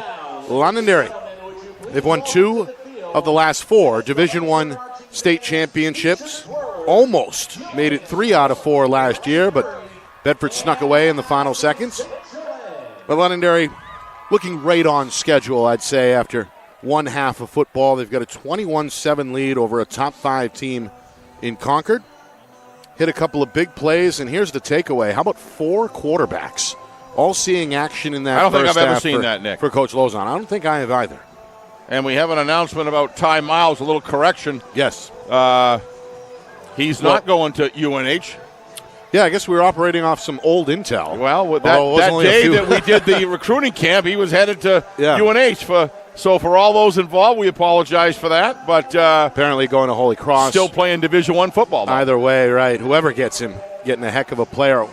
But some concerns along that Londonderry sideline at the tail end of that second quarter. Nice to see him jog off, though. Right, where the All-State lineman was apparently hobbled a bit, but did walk off under his own power. Never really saw in the replays what it was, you know? All right, this one got going like this. Concord got the ball first, punted it away. Londonderry fumbled the return. Concord got a second try, but no dice. A turnover on downs gave Londonderry about 4 minutes into the game their first possession, and they responded. They go down 65 yards in just over 4 minutes, capped off by a 12-yard touchdown pass from Connor Williams to Matt Carroll. Made it 7-0 Londonderry about midway through that first quarter. Concord, a quick answer, a 71-yard scamper from Jackson Borkush as he went around the corner and never looked back. No. 7-7 at that point. The ensuing possession, the next snap, in fact, and the only snap taken by Londonderry quarterback Sam Ogden, the junior, tuck and ran and was Number gone. 2. A 65-yard touchdown run, 14-7 Londonderry after 1. Second quarter, kind of a field position battle. Tail end, though, belonged to Londonderry. Their fourth quarterback to enter the game, Alex Villa, the 6'4 junior, hooked up with his teammate Seth Doyon on a 19-yard touchdown pass. So 21-7 Londonderry, with the Lancers set to receive the second half kickoff. Yeah, I mean, I think a key point in that game, Nick, that I can remember, if I had to pick one spot, they're down 14-7. Londonderry gets the ball, gets pretty good field position out around the 38-yard line after the kick, and they bring it down to about the 45-50, and they stall. Yeah. And to me, and then with 5 minutes and 40 seconds left, Londonderry comes back and scores another touchdown, makes it 21-7. To me, and being the home team as well, creates a difficult valley to climb out of. So I'd say that Lancer defense checked a few boxes. Well, that was the whole point of it. The Lancer defense shut that offense down. Right. I also think there could, in this game, again, it's easy to be up here and not down in the game level and everything else, but every time that whether it's their quarterback, their fullback, or Ilya Bahuma would get a quick hit to the hole, they seemed to move the ball and get yardage. But anything that was a delay more than a second to get through the line of scrimmage, Nick, on the running side, just was shut down. There's Londonderry head coach Jimmy Lozon speaking with the officials, leading his team back to the sideline. Of course, it's a big night for him. First game without his father there behind him. Sean Lozon was lost earlier this summer. Of course, he had been a member of the Lancer staff under his son Jimmy for 8 years, had coached the game for over 30 years. The Lancers setting aside his favorite chair behind the end zone, leaving it empty in his honor. Very respectful move. And there was a moment of silence before the game as well. But nonetheless, I'm sure that Jimmy himself was glad once this game got underway and he can kind of get back to coaching. Right? Yeah, I read in the Londonderry Times, I live in Londonderry, and I read in the Times when it happened there. I was going to mention something last night. I really wanted to, but I felt it was inappropriate without Jimmy knowing it ahead of time. But I will say it now, that it was very, very touching to hear Jimmy say he was my hero. Yeah. And, boy, when you live when you see how Jimmy carries himself as a person, as a family man, as a football coach, as a mentor to young people, you can see that it was pretty darn important to have a dad like that. And when any time a young son says his father's his hero, that means everything to me. I saw Tom Brady say it. I saw Christian Slater say it. I saw Barry Sanders' son say it. When you know that, and then you see why they are perform and why they live their lives as they do, dads are a very, very, very important thing. God created them for a very important reason, and Jimmy had a good one. Of course, Jimmy's son, also named Sean. Yes. In the stands as well, and I have a feeling we'll see him playing for Londonderry High at some point. I would imagine. Actually, a YouTube star. Yeah, that's right. A media personality. But every time, I mean, this goes back to Salem 2 years ago, Nick, and we saw the little tykes out in the field firing footballs out there. Mom's trying to chase him around and stuff, and she looks like she keeps busy all the time with those youngins. But looked like a nice, happy kid. So we're thinking of Jimmy tonight. Jimmy, you've been so good to Friday Night Lights. You're a terrific guy, and our hearts are with you tonight. Absolutely. All right. Concord, they trail by 14, and they're going to kick this one away. Nyhan, a short kick, handled by Williams at the 30. Going to make a move back towards the middle across the 35, and he's met with stiff resistance at about the 37-yard line. Steve, some other scores tonight. First Friday night, week number 1, statewide. And let's begin with the defending Division I champion Bedford Bulldogs at home tonight against Bishop Girton. That game is at halftime. Bedford a 12-3 lead. Wow. Over BG. Yep. Elsewhere in Division I, Goffstown, after going winless last year, built up a 2-score lead at halftime over Nashua South, 19-6. And that's Goffstown's opening night right at their new field. First time and it's under a magnificent the lights place. As well. Go see it, folks, if you want to see a nice new field. They did a nice job. On the Seacoast, Dover dominating Winnicott, 28-0. We heard Dover's good. They probably is, wow. Meanwhile, on 1st and 10, Williams on a counter handoff. This one is up the middle, and it's a good one. Wow. Caden Malik, first down and then some. into Concord territory before he's finally stopped at the 46-yard line, a gain of 17. Other D1 scores, another shutout in progress, Steve. North over Merrimack, 17-0. That's a little surprising, although the last few weeks here you've been hearing that North's had a very, very good practice and they're solid. Yeah. So that's good for North.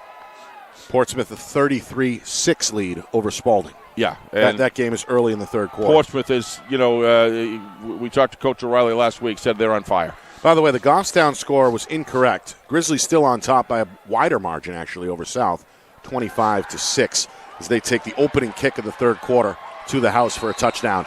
Meanwhile, they go back to Malik as Williams hooks up with his classmate on the far sideline. That's a gain of 9 to set up a 2nd down and 1. Final Division I score for you, Steve. Salem, 12-7 lead out at Keene. Yep. And in a low-scoring affair. And I think there's mutual respect between those both of those teams. We saw Salem, Nick. I thought they got areas they can improve, but I thought they looked like a solid football team. I did too. All right. On 2nd and 1, the playbook is wide open with a minute and a half gone by here in the third quarter, and Coach Lozon may be digging deep into his bag of tricks in communication with Williams. Malik in motion. It's a pitch. Oh, Near what a side on the terrific sweep. job. Sheena is cut down. Wow. That's one of the co-captains on the tackle for Concord, senior Oscar Humelsign Perez. Yeah, Perez. That is watch this replay. Watch him literally fight off 3 blockers to get through, then has the wherewithal to scissor the legs. Watch this tremendous effort by Perez. 1, 2, 3 blockers, busts through. Those are some good blockers, too. That's just a terrific single-handed effort right there. So now, and his team needs that badly now, Nick. This set up a really, really big opportunity for Concord if they can stop him here. 5-yard loss means 3rd and 6. Yep. Again, Williams in a 3-receiver set with a tight end to the right side. Sheena is the pistol back. And Coach Lozon is going to call a timeout. Well, Coach, not happy, to say the least, here with just over 2 minutes gone by in this third quarter. He's got to burn one. Yeah, if this is part of that relationship building, and he's trying to see who's going to earn the job. But overall, he's got 4 guys that showed in a very limited amount of plays for a couple of them show that they all have some talent. But I don't know. Seems like Connor Williams is the guy coming out to start both halves. Yeah, that always means something. Yep. It's probably his job to lose. I think he's done a great job. Had a key 4th down conversion run on that opening drive, and also tossed the football 12 yards to Matt Carroll. I think this is as big a play as you're going to get in a ball game for Concord in specific right now, because they've got to make a stop here.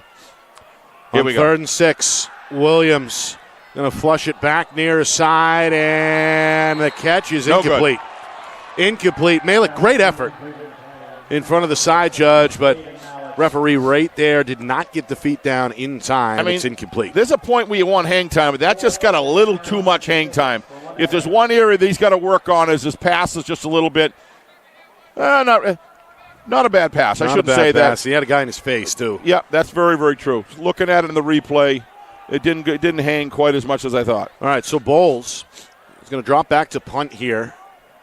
Only had 1 punt for Londonderry in that first half. I have not seen Ty Miles on the sideline or in the game, Nick, so I don't know what's going on there. He may still be in the locker room. Wow, nice left-footed punt. This one is high. Concord's going to stay away.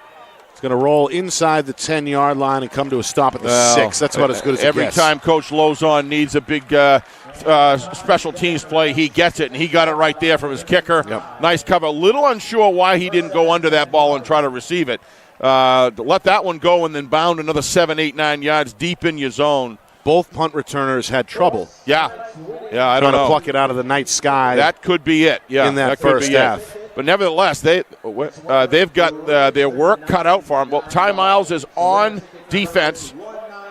That is him on the right tackle or right end, however you want to look at it. Yeah, you're right. There he is. That's so a good that sign. is really good news for the Lancers that he's back in, checked in the game. Yep. May not be 100%, but good enough to give it a go. Yep. All All right, Concord, their toughest starting field position yet. 1st and 10 from their own 6. Not going to mess around. Another dive play for Bahuma. But again, that whole snap shut. Yeah. Only a 2-yard gain. Yeah. But they've still got him back 6 or 7 yards, Nick, behind center.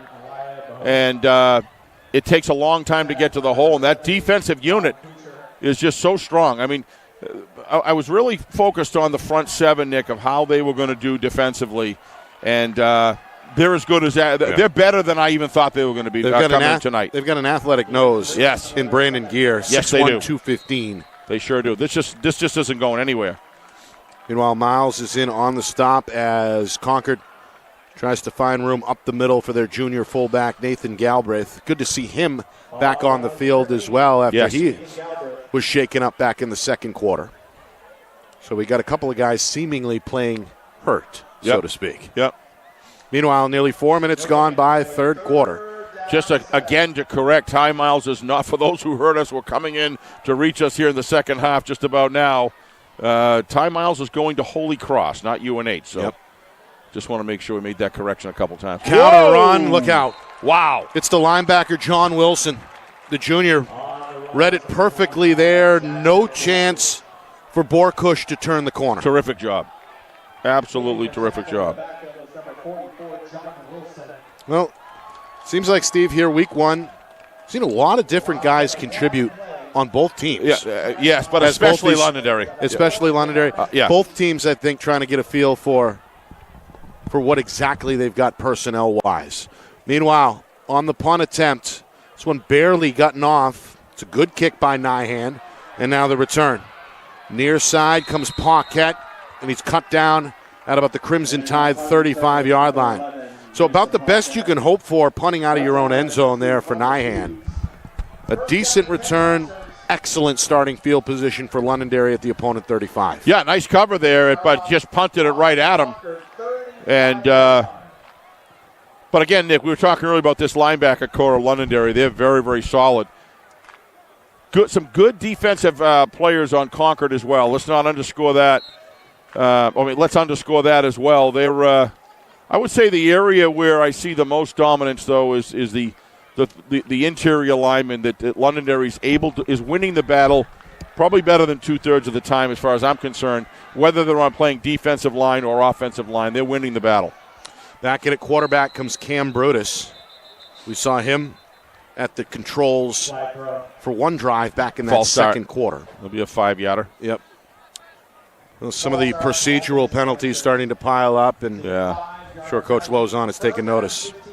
Concord has got to get a break here somehow. They've got to either make something happen or they've got to get a break and take advantage of it, Nick, because they have to, when you come out in the third quarter, it's 21-7, you're playing away, and you're down 2 scores, you have to score next. Similar situation is last night in Timberlane. Timberlane had an opportunity, brought it right down, I think at the 24, 28, maybe 30-yard line, and then it stalled out after that, and they lost the opportunity to get in the end zone and narrow that margin. So nearly 5 minutes gone, third quarter, and another big hole. This is Carson Palma, and he's down inside the 25-yard line after a big pickup. Let's his third carry, but he's been productive. Ty Miles here.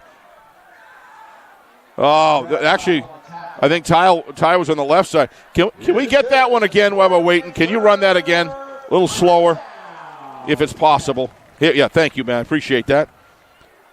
Oh, that's just a great wall off there. Good kick-out block by 25. What great work. That's Damon Dawson. Meanwhile, back to the live action. Look out.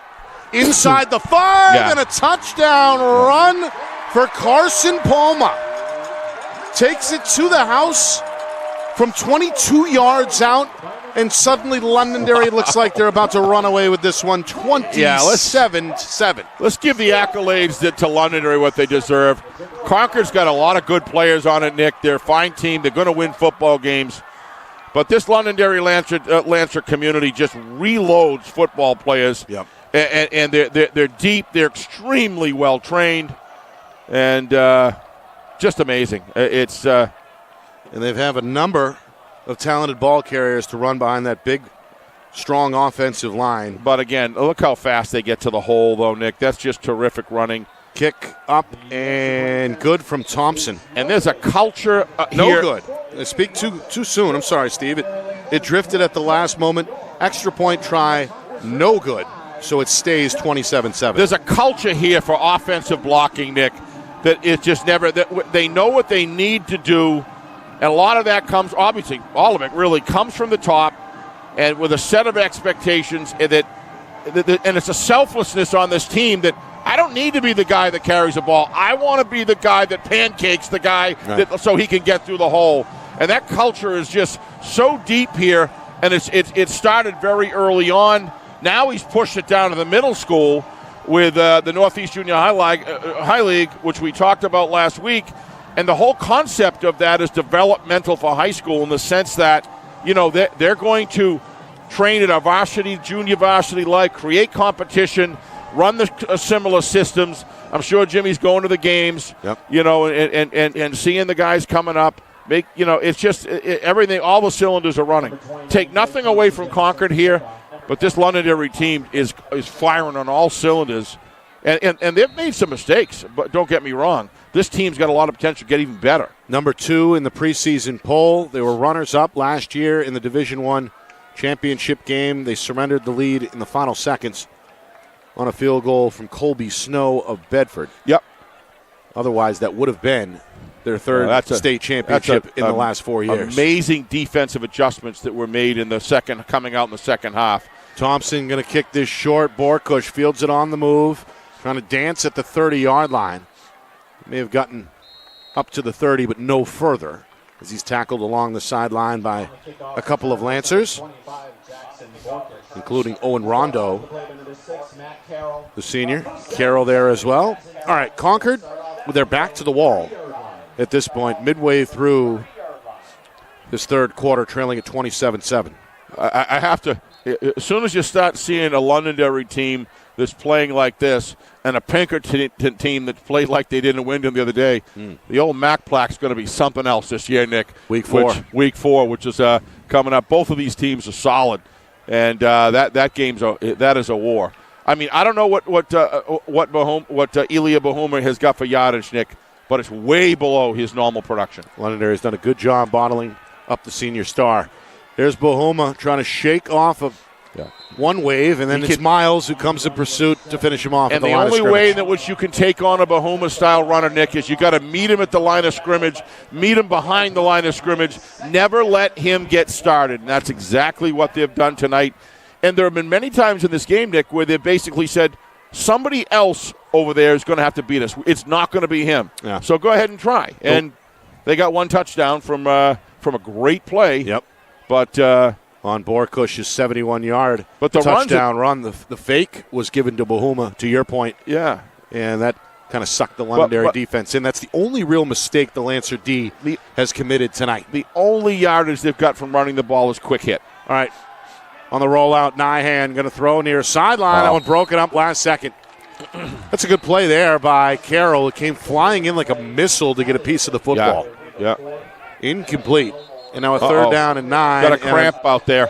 He just went right down with a very painful cramp. I don't know who it is, but it may be Villa. Yeah, he just cramped right up. Villa in some pain. He has played well on the edge defensively. Threw a touchdown pass at the end. Good point. Of that first half to Doyon, but he's shaking up right now. The Londonderry trainer stretching that out. Is over there. 2 trainers, and now Coach Lozon as well coming onto the field. It's not because of the heat. It's plenty cool enough out there. This is good football weather. If you're on the field, this is the kind of weather that you want. But we were talking earlier, Nick, lining up Bahuma that far behind they got to almost put him up into a quick hit fullback situation where and get somebody in motion. I mean, in a game like this, if you had someone coming in jet motion that you could offer the ball to instead of Bahuma and then create a quick hit to the hole. But when you line him up in the I formation and you've got I'm going to be honest with you, somewhat of a mismatch defensively versus the offensive line of Concord, it's just not happening. So there's got to be some way that they can change that. Number 7. It's Villa. Villa, yeah. And good Played to see a nice here. game for himself. Yeah, the 6'4 junior is up and walking off the field under his own power. We saw Ty Miles get shaken up earlier for the Lancers. And Concord's fullback Nathan Galbraith, was also dinged back in that second quarter. But both Miles and Galbraith have been able to come back, so we hope that we'll see Villa here sooner rather than later. And Ty just didn't come out for a quick set and come off. He's been staying in there on both sides of the ball. So that's great news for the Lancers and great news for him that he's okay. That was a kind of a nerve-wracking moment. He's such a great kid. You want him to succeed. Yeah, missed the greater part of last year's junior season with a leg injury. All right, Concord trailing by 20. They go back to the air. On a rollout, it's Nyhan, and he's sacked again. The Lancers swarm to the football. John Wilson is there. That's just downhill right now. Totally downhill, Nick. And the Lancers have provided pressure really all night. Oh, it's just athlete after athlete after athlete. You know, Nick, you watched Jimmy last night. He looked like, well, didn't give us much. Rebuilding, didn't give us much to work with. Well, he's trying to temper the expectations. Absolutely. He's rated 2. He doesn't want to be there. He'd rather be rated 17 or something. And to his point, a lot of these kids did not play last year. So there are some unknowns. However, some of those answers have been coming in steadily tonight as Londonderry has built this 20-point lead. Meanwhile, a fair catch called for and made by Mason Paquette. And again, Londonderry is going to have good starting field position near midfield. It's culture, Nick. It's a highly competitive atmosphere, all about team. Challenge each other to be your best. A lot of emotion from the time that they busted through the banner. The way they came out, I said, wow, I don't know how good they are, but they are legitimately. That wasn't anything phony. That was a real deal. These guys are feeling it. Yep. And they haven't slowed down since the first kickoff. So, built up a 14-7 lead after one, 21-7 at halftime. And then a moment ago, the Carson Palma touchdown run made it 27-7. Wow. Here's Sheena. He wants a piece of the action. He's going to burst it out. Down the sideline, inside the 20, inside the 10, and inside the end zone.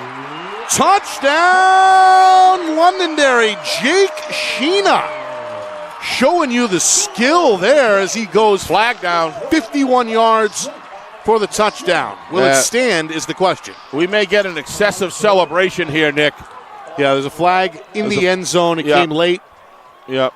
And you're right, the officials may have felt I don't know how long this replay is going to go, but I think you might see this as a result of. Look at that break. Look at that speed.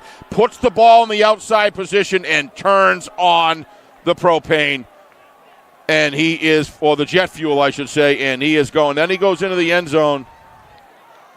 And something was up there. Well, they went over the crowd and started slapping a couple of high fives. Yeah, but they've been clear about that that's not. I don't know.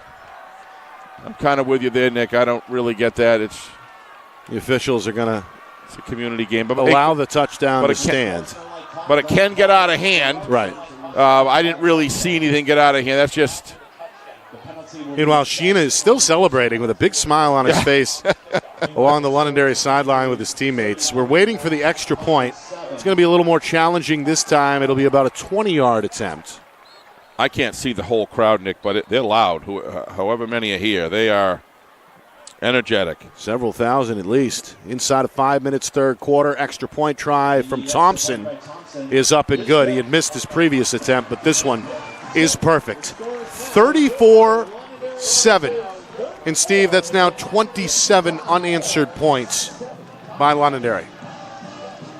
Yeah, it's been going downhill for a while here, or playing downhill for Londonderry, Nick, I should say. Concord, when you can't generate first downs, Nick, what happens is your defense just stays out in the field so long, and eventually, they start backing up, and that just gets in the head and just motivates a team like Londonderry to just keep on coming. And And the result is 27 unanswered points. 27 unanswered points, exactly. And, Steve, they've had 1, 2, 3, 4, 5 different touchdown scorers tonight. It's been a balanced approach. It's awful hard to go watch a player come off in a great moment like that, shaking hands with the crowd, wasn't jumping in it, and it's a penalty. I like the excessive calls to be, starting like taunting.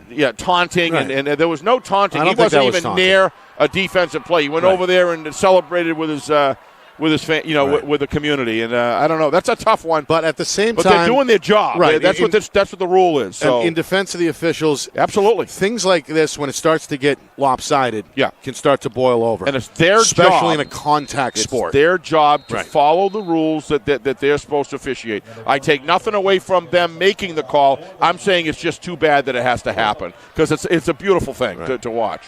Well, But I think the officials have done a phenomenal They job have. tonight. Yeah. I'm still not throwing that flag, though. Meanwhile, Thompson Nick's going to get the last word. is going to kick this one away from his own 25-yard line. Yeah. Bahuma going to back step to pull it in. And he's going to go up the middle, a little bit of a seam there, across the 45, before he spun down at about the 46-yard line. Brutus in on the stop for Londonderry, along with the special teamer Adrian Cruz, the sophomore. Yep. All right. So Concord. Number 10, is it Perez, Nick? Number 10 from Concord? Yeah. I want to shout out to him. He's played himself a whale of a game tonight. Yeah. But you got to have 22 guys playing at the same level as the opposition. He certainly has done that tonight among some other fellas as well. But Londonderry is just very deep, which is Tall order. tall order to overcome. Come in here and win. Yes. It's rare. Meanwhile, another sack. Yeah. That's the nose. Brandon Gear covering a lot of ground there, Steve. And he's going to raise his arms in celebration. And Number D-line continuing to produce. Yeah, number 76. Yeah, that's the tackle, Binder. Who is it? Binder. We've called Okay. his name enough. Look at the as contain well on the. tonight. I think we're going to see a replay. You want to see a guy who knows his job. Number 76 knows his job. If we could look at that, Ben, real quick. He hates it when I say that, but here we go. Thank you, sir. Watch number 76 here on the left part of your screen. He runs out for the outside contain, and he's outside, forces that run inside, Yep. presses number 79 inside. What a great job. Meanwhile, Bahuma in the flat. Not going to get much. 3, maybe 4 yards. 2 Lancers are there. Ty Parsons and Damon Dawson, they're starting to rack up some tackles. There as he well. is right there. I don't want to make more of it than it is, but I got to tell you, as a former coach, I can tell you when you see the players doing the right thing kind of off the radar screen, Right. those are the things that make a solid football team. And fundamentals are taught on this football team to a high level. Great job. Coming up on 3 minutes remaining, third quarter.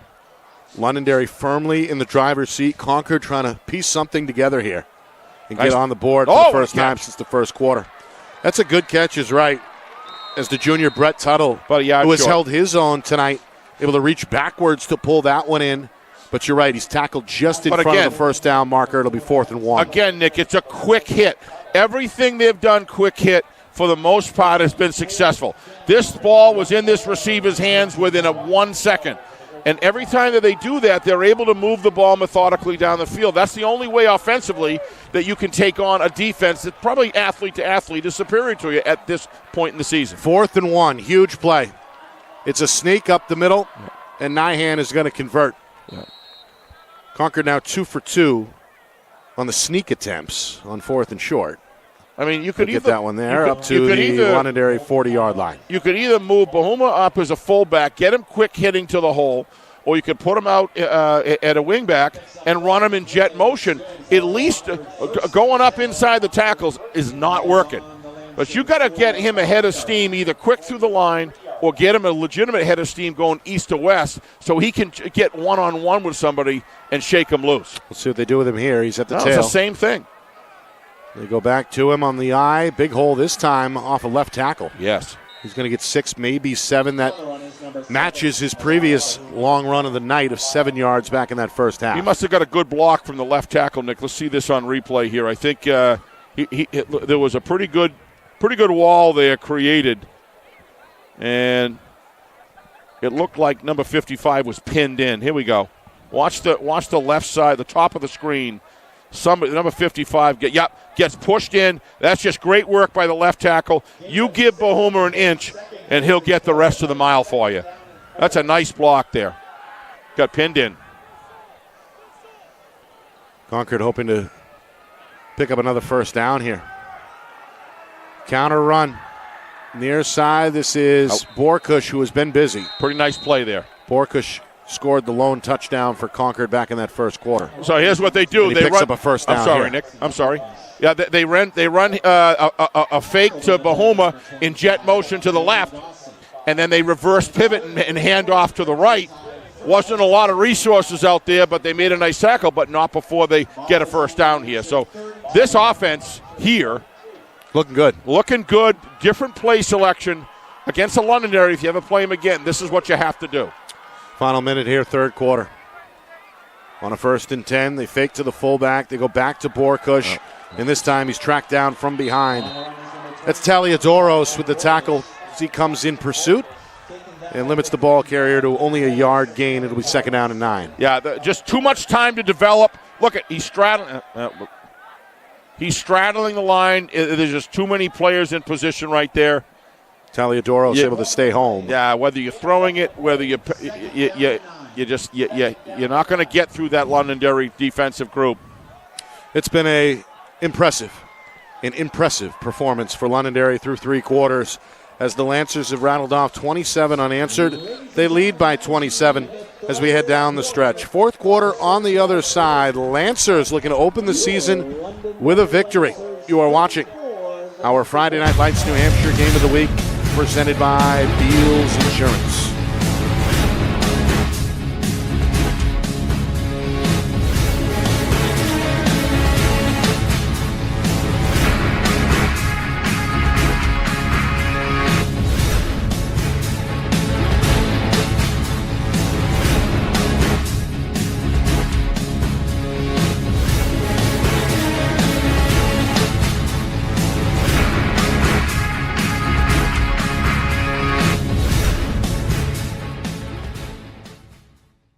Our broadcast today, as it always is brought to you by Beals Insurance Agency, with locations now in both Bedford and Londonderry. Whether you need home, auto, or business insurance, Beals Insurance will get you both the price and quality coverage that's right for you. Just call 603-471-9999 or visit BealsInsurance.com to request a free quote and start saving money today. Again, that's BealsInsurance.com.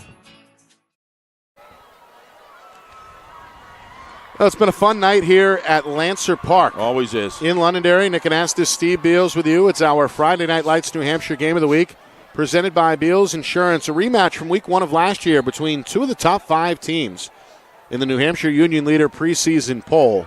This game was tied at 7 early on. Londonderry built up a 14-7 edge after 1 quarter, extended that lead to 21-7 at halftime, and then they score 2 more touchdowns in that 3rd quarter, all while the defense seemingly gets better by the down for Londonderry. The result, 27 unanswered points, and the largest lead of the night on the board at 34-7. We have seen a couple situations here, actually more than a couple, where Ilya Bahuma gets an opportunity to break past the line of scrimmage. He's still the Ilya Bahuma we all know. Oh, yeah. He's tremendous.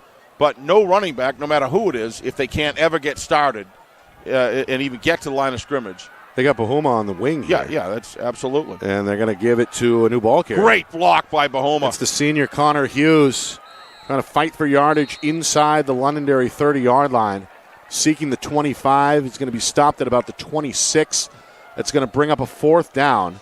So they pick up 5 on 3rd and 8, now 4th and 3. Concord going to go for it. Watch Bahuma here on the kick-out block ahead of the running back. He'll do anything asked of him. Yeah. He's an unselfish player. And that's what Coach Corkum told us. Oh, he's right on. Right? Watch this. Watch Bahuma, number 7. He's out on the wing out there. Watch him. There he is in the right side of your screen. Look at that great block. Opens the whole thing right up for him. Will they give it to him here on 4th and 4? They do. Right side trying to make one man miss, trying to move the pile, and it's going to be very close to a first down. He's got it.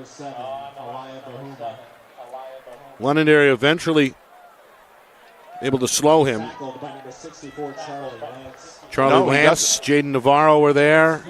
And finally, they do say move the sticks, first down. So Concord, with their most promising drive since the one they scored on, which was back in the first quarter, they're in the red zone for the first time since. Every time they move him out in a wing, him being Bahuma, Elia, good things happen. Yep. They go back to Hughes. Nope, I'm wrong again. This was a dive. Yeah. That's Galbraith. Quick hit. Yep. And what do they got? They got 7 yards. So, I mean, they can get there. Their offensive linemen are not bad linemen. They're good linemen, but they can't hold. They're not going to hold Ty Miles. They're not going to hold 76. They're not going to hold 50. Not for 4 or 5 seconds. Not for 3 to 4 or 5 seconds. Right. No, Nick. It's just not going to happen. And there's nothing wrong with that because they consistently live up to they do a good job for the first 1 to 2 seconds, but that's about it. That's an 8-yard pickup for Galbraith, his longest carry so far tonight. 2.5 gone by, fourth quarter. Concord hoping to get on the board. Galbraith fighting at the 10-yard line. I'm sorry, that was Bahuma. That was Bahuma. Yep, he's inside the 10 before he's taken down at about the 7-yard line as Riley Bowles' his big night continues. It's close with to a another first tackle. down, but it is a first down. So first and goal. This is a pretty nice drive they got going here. Yeah, you're right. They give him the first down. He only needed 2. He gets 3. Well, he carried that right on his back. He did. Ball's at the 9-yard line, first and goal, 3 minutes gone, fourth quarter. I can't think of another guy I'd love to get on the other side of the scrimmage with the ball. If somehow the offense can do that, then Bahuma. But you got to get him through it. Bahuma's in the slot here. He's in the slot. Back to throw. No, nice. Quarterback in a circle back inside the 5 and a touchdown saving tackle. It's a great decision. Made there by Londonderry's Taliadoro. Spot, a big pickup, and they're on the doorstep now. It's all second by and goal. the decision made quick and early. He had a little space to receive his watch that didn't waste any time. That gap opened up. You could drive a freight liner through it. He picked it up, and he's right at the doorstep of scoring here with 8:21 left in the game. Ball inside the 1-yard line. Coach Lozon continuing to coach up the defense several feet onto the field, as is his style, of course. Yep. Coach Corkum kind of hanging back here at about the 35-yard line on that far sideline. Back to the I formation. Snap, handoff, Bahuma, touchdown. Yep, he earned it. Big hole right side, and Bahuma goes untouched. Nice Goes 2 drive. yards out. Nice drive. Good, better play selection. Still played some of that, 3 to 4 seconds of the line of scrimmage stuff here and there. But overall, Nick, mixed it up nicely. Yeah, and if you're Coach Corkum, you like the fact that they executed there, obviously, and finished the drive. But more importantly, these guys continuing to fight. On the road, down now 4 scores. They come back with an answer here. It may or may not be consequential in the end, but you like the effort if you're Coach Corkum. Concord's going to be just fine. I'm not, they're going to go out of here. It's going to be an awful tall task. They're going to need something really special to happen. Nice kick. That's Nyhan. But Concord, flag down on the kick, it looks like. I don't know what that's about, but. Flag right around where the kick occurred. So let's see here with just over 4 minutes gone by. But Concord's going to be fine, Nick. They've been running into the kicker? It may be. I don't know. That'll be assessed on the kickoff, of course. Yeah, running into the kicker is Good the call. Nick. So that's one thing Coach Lozon, I'm sure, will address tomorrow during film session or whenever that occurs is the number of penalties, as Londonderry has 9 or 10 unofficially. They are playing with a high amount of emotion, Nick, and I think most of all he's going to be excited. I'd rather tame a lion than try to motivate a sheep. So he's certainly got a bunch of lions out there. One. Yeah, and that's fantastic. Had football players that had to tame, and You're okay with that? Well, because discipline is just sitting them down for a few plays and saying, when you're ready to act right and do the right thing, come tap me on the shoulder. I'll put you out in the field. Right. But the worst thing in the world is having somebody coming off saying, I don't want to go in. Not much you can do there. So he does not have any of that in this football team. These kids are hungry to get out in the field and earn their stripes. So speaking of hungry and looking to get out on the field tomorrow, the last 2 Division I teams to hit the field. Nice segue. Officially will do so in the Queen City. Manchester Central hosting Alvern. We'll be there beginning our coverage at about 1:45 Eastern. Again, the kick is 2 o'clock. The third game of our Week 1 slate here on Friday night. Central has some assets, Nick. They got some. It's all about minimizing penalties, continuing to raise the level of execution, but they got some assets. Well, loose football. Yeah, those are little things Jimmy's not going to like. He's going to show that in film. Say, look, this can't happen in a tight game. These sort of things. So there's some things to tighten up, but overall, if you're Coach Lozon, you like it. You like it because you don't have a motivation problem in this team. No. And the passions run high, and the kids seem to be selfless with each other. You know, they celebrate together. They swarm to the football together defensively. They execute individually, but play as a solid unit offensively. Yep. Special teams a little shaky tonight, but that's about it. The lone turnover. A lot of good things. The lone turnover for Londonderry occurred on special teams back in that first quarter. Meanwhile, back to Villa. And by the way, Steve, good to see him back on the field. Yes. After being shaken up earlier in this second half. He takes a direct snap there, and on the quarterback draw is not going to get much. In fact, he lost a yard. Trainer's second down and 11, but good to see him healthy. Absolutely. Sorry, Nick. The trainer was working on him for quite a long time.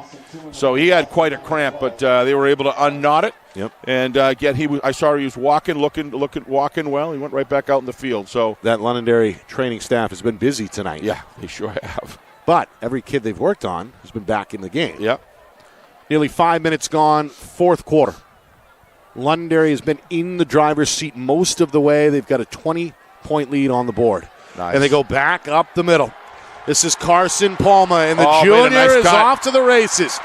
Provides a stiff arm and is eventually taken down by Hughes, but not before another big run and another strong gainer there for this Londonderry rushing attack.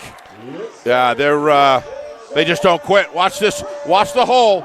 Down block, kick out, double team the nose guard, and once the nose guard was taken out of the play, everything was wide open. Now watch that move outside to gain as many yards. Good stiff arm. That's a great effort defensively by Hughes. He's really upset. He's feeling. Good run by Palma. Good run by Palma. Steve, right. Palma didn't take his first handoff till late in the second quarter. Yeah.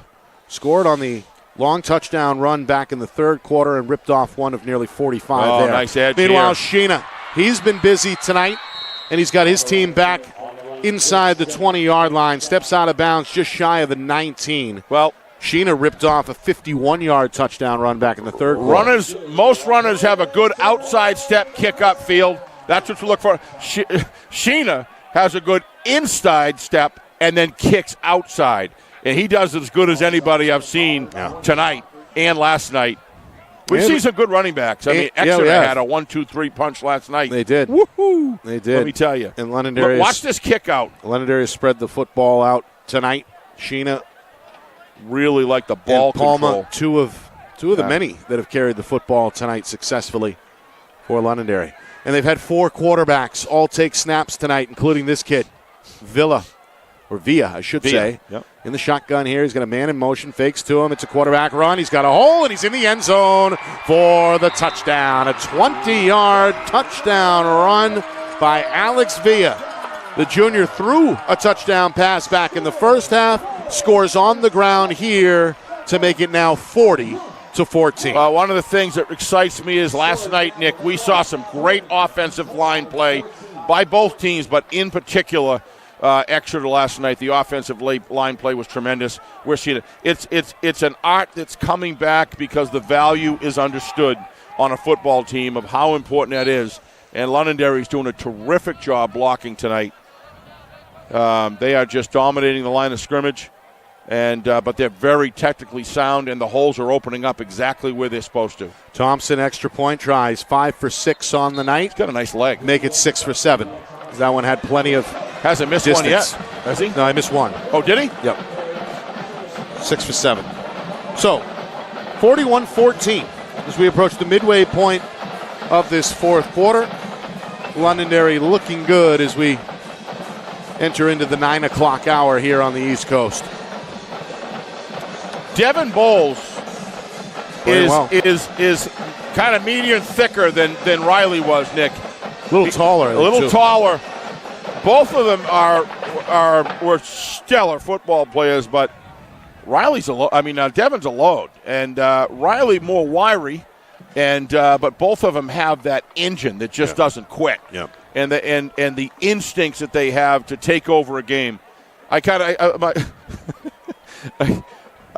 always used to say, let Riley Bowles be Riley Bowles, because you can kind of let him go and do his thing, and he's going to play within the team's parameters, but he's going to keep it right on the edge. Yep. Really a chess piece you can move around. Oh, absolutely. And in the case of now Bowles the younger, seen him line up at tight end. Yep. Seen him at wingback on offense. And Very of course, versatile. Oh, by the way, defensively, he's got 2 sacks tonight. Yep. And he's the punter. So another very good football player on this Londonderry team. All right, 41-14. As again, the drums are being pounded by this Londonderry marching band. The Concord cheerleaders are still in their team's corner. Londonderry football is an event, to say the least. Yeah. Done about as well as from all angles. As any team in the state. All right, Thompson ready to kick this from his own 40. And it's another good one. Sky high, handled by Borkush at the 15, across the 20.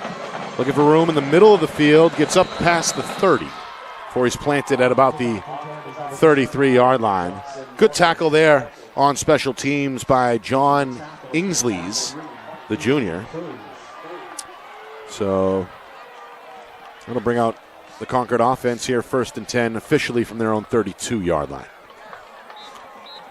Coming up after the game, full look at the Week 1 scoreboard.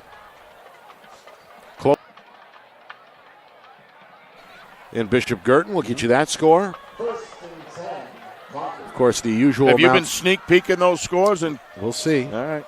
Got to keep you and everyone else in suspense. I'm going to have to. I'll tell Ben, start posting them scores on there. That would ruin the tease. All right, the heck with it then. We won't devalue the postgame show. Right. So, but you should tell your color guy ahead of time. All right, we got a timeout on the field with just over 6 minutes remaining. Our broadcast tonight brought to you by Beals Insurance. Locations in both Bedford and Londonderry.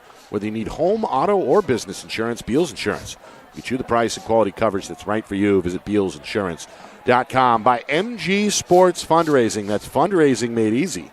MG Sports Fundraising is the official fundraising partner of Friday Night Lights New Hampshire. Visit mgsportsfundraising.com. Start raising money for your team today. By New Hampshire iPhone Repair. It's done while you wait. It's backed by their lifetime warranty. Now with 5 locations in southern New Hampshire and on the seacoast. Visit NHiPhoneRepair.com. By the New Hampshire Tomahawks. Showcase and development for college lacrosse. Visit NHTomahawks.com and also girls.NHTomahawks.com. And finally by Spectrum Monthly. Powerful local advertising solutions. Find out more at SpectrumMonthly.com. Concord out of the timeout, a 1st and 10 from their own 32. It's an east-west run.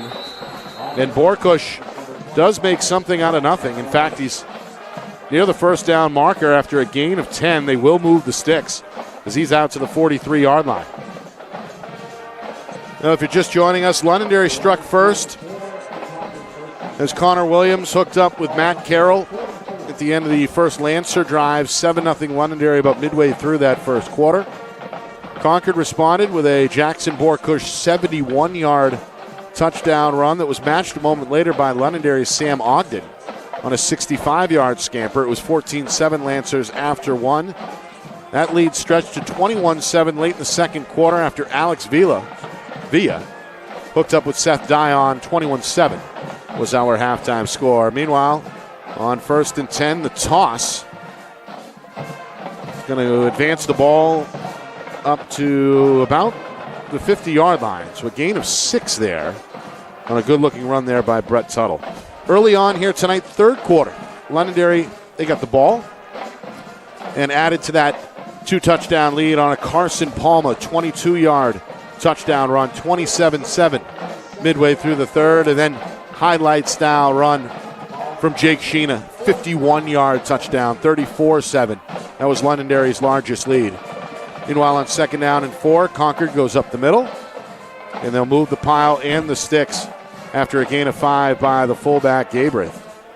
Or no, that was Tuttle rather again on his second straight carry. All right, and here in the fourth quarter, Concord refusing to quit in what was perhaps their best drive of the night. Yeah, very methodical. Capped off by a 2-yard touchdown run by Ilya Bahuma, 34-14 at that point. And then Londonderry came right back with a quarterback keeper, Alex Villa, 20-yard touchdown run, 41. He's got the edge here. 14. Meanwhile, on the scramble, he should have kept going. Nyhan cut down.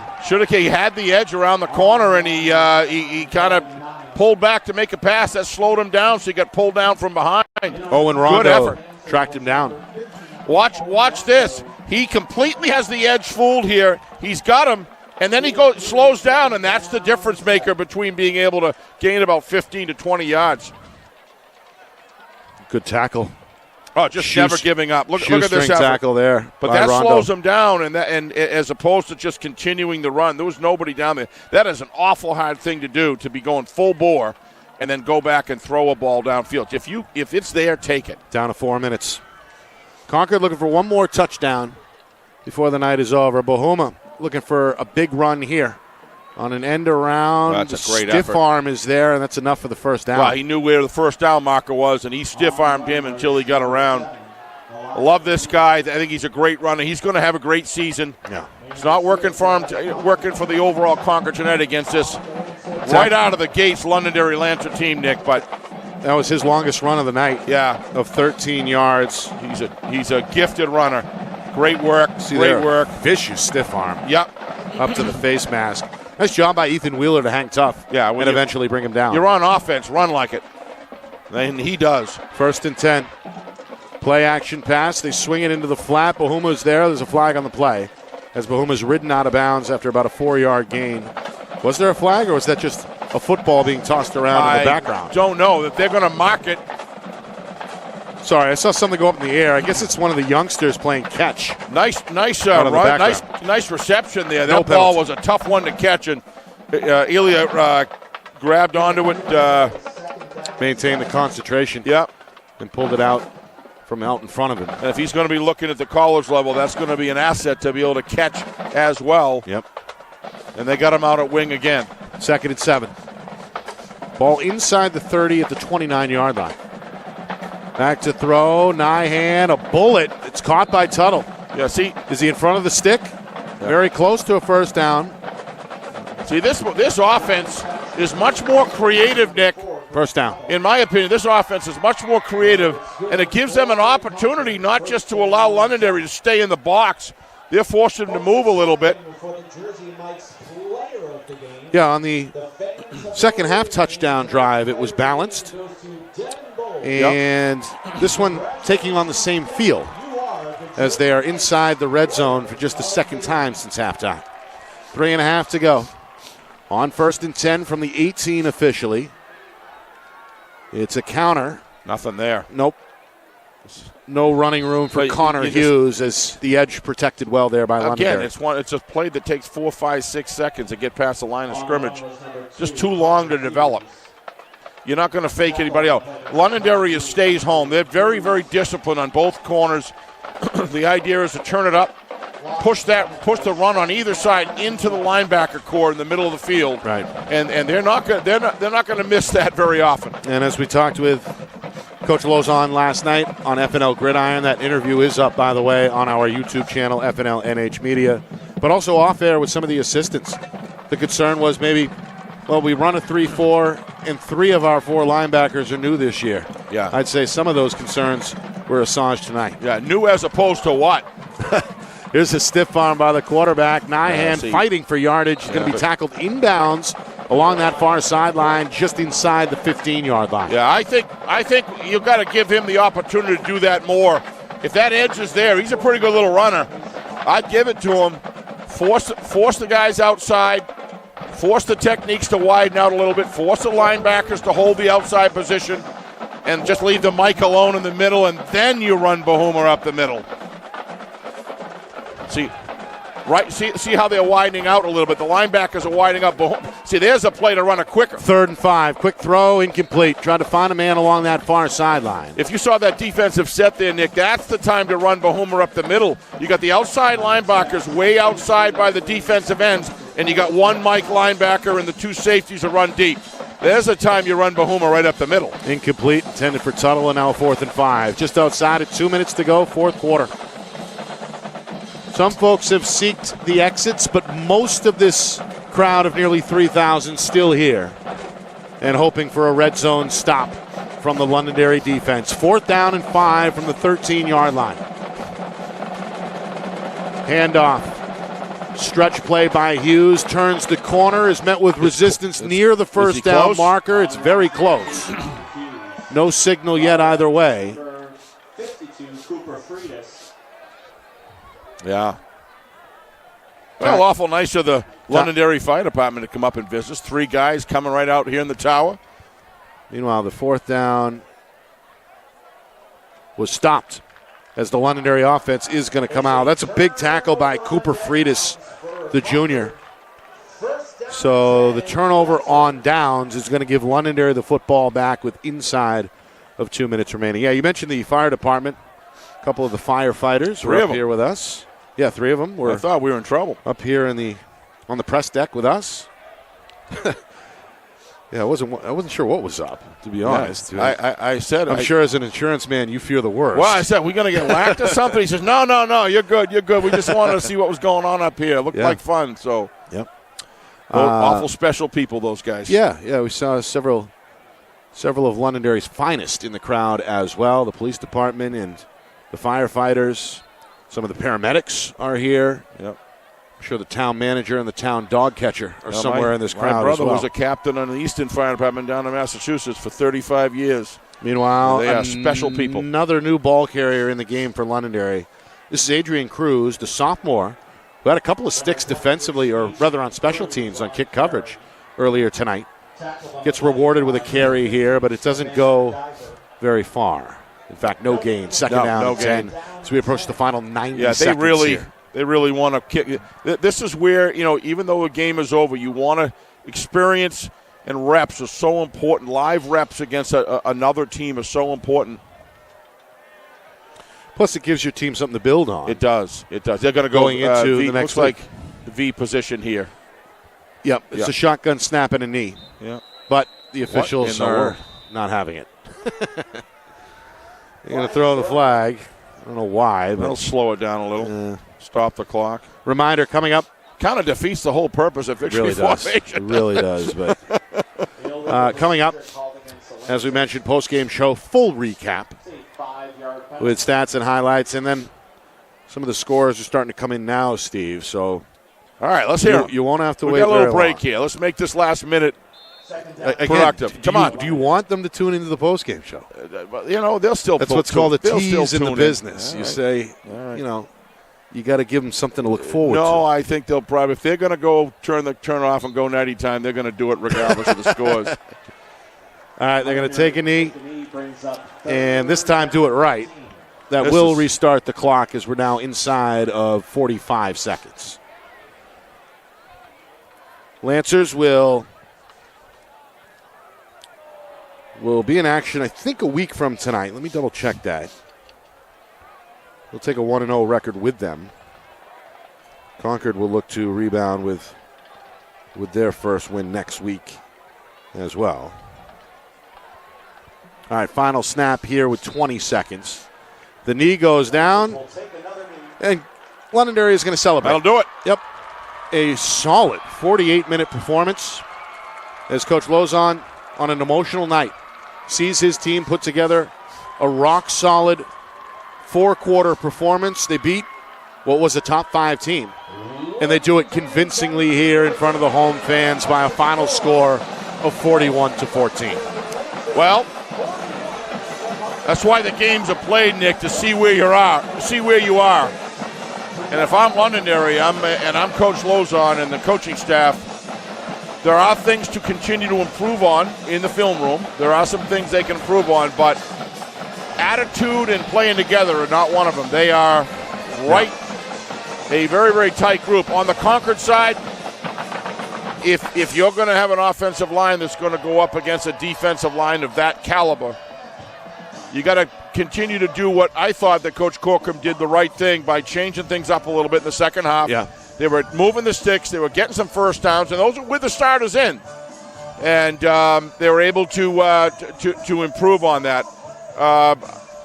I don't think this is necessarily any significant referendum on Concord as much as it is Londonderry is a very, very strong team. And, you kind of give them, if you look at the power poll, you see that this week they're in second position out of respect to being the runner-up champions. But I would say they did a lot to prove that they certainly belong, if not there, very close to there. Yeah.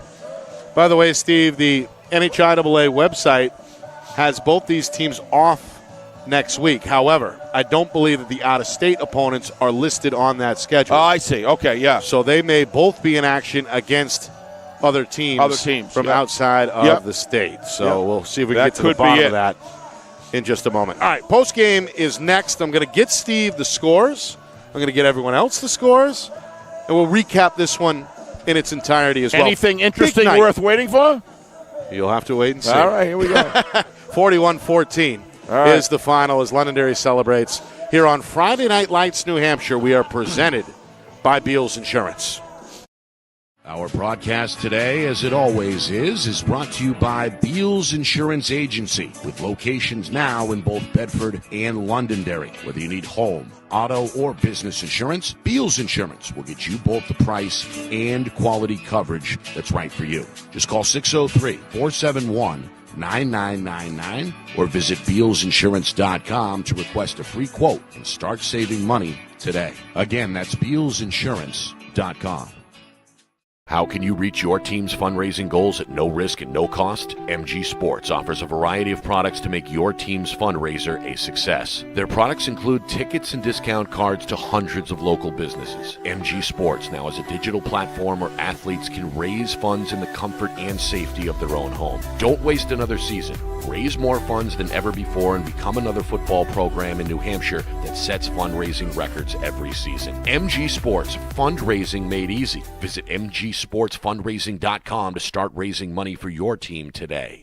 The New Hampshire Tomahawks promote the highest level of club lacrosse competition, not just in the state, but in the country. Looking to get recruited? Director Chris Cameron keeps an open dialogue with the nation's top college lacrosse coaches. Over 400 New Hampshire Tomahawks alumni have played at the college level, including the ACC, Big East, Big Ten, Ivy, NESCAC, NE10, and more. New Hampshire Tomahawks coaching staff has over 100 coaches, including current high school varsity and college coaches. The Tomahawks offer training for players of all ages, clinics, camps, and leagues, along with spring, summer, and fall elite teams. So play with the best. The New Hampshire Tomahawks, showcase and development for college lacrosse. Visit NewHampshireTomahawks.com and girls.nhtomahawks.com.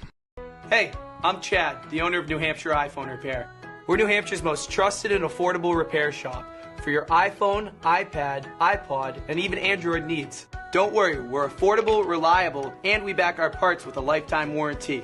And you know what the best part is? No, what? We can repair your phone while you wait. I know, that's why I'm here. Oh, I know, Mrs. Green. Here's your iPad, good as new. Bring your phone into New Hampshire iPhone Repair today.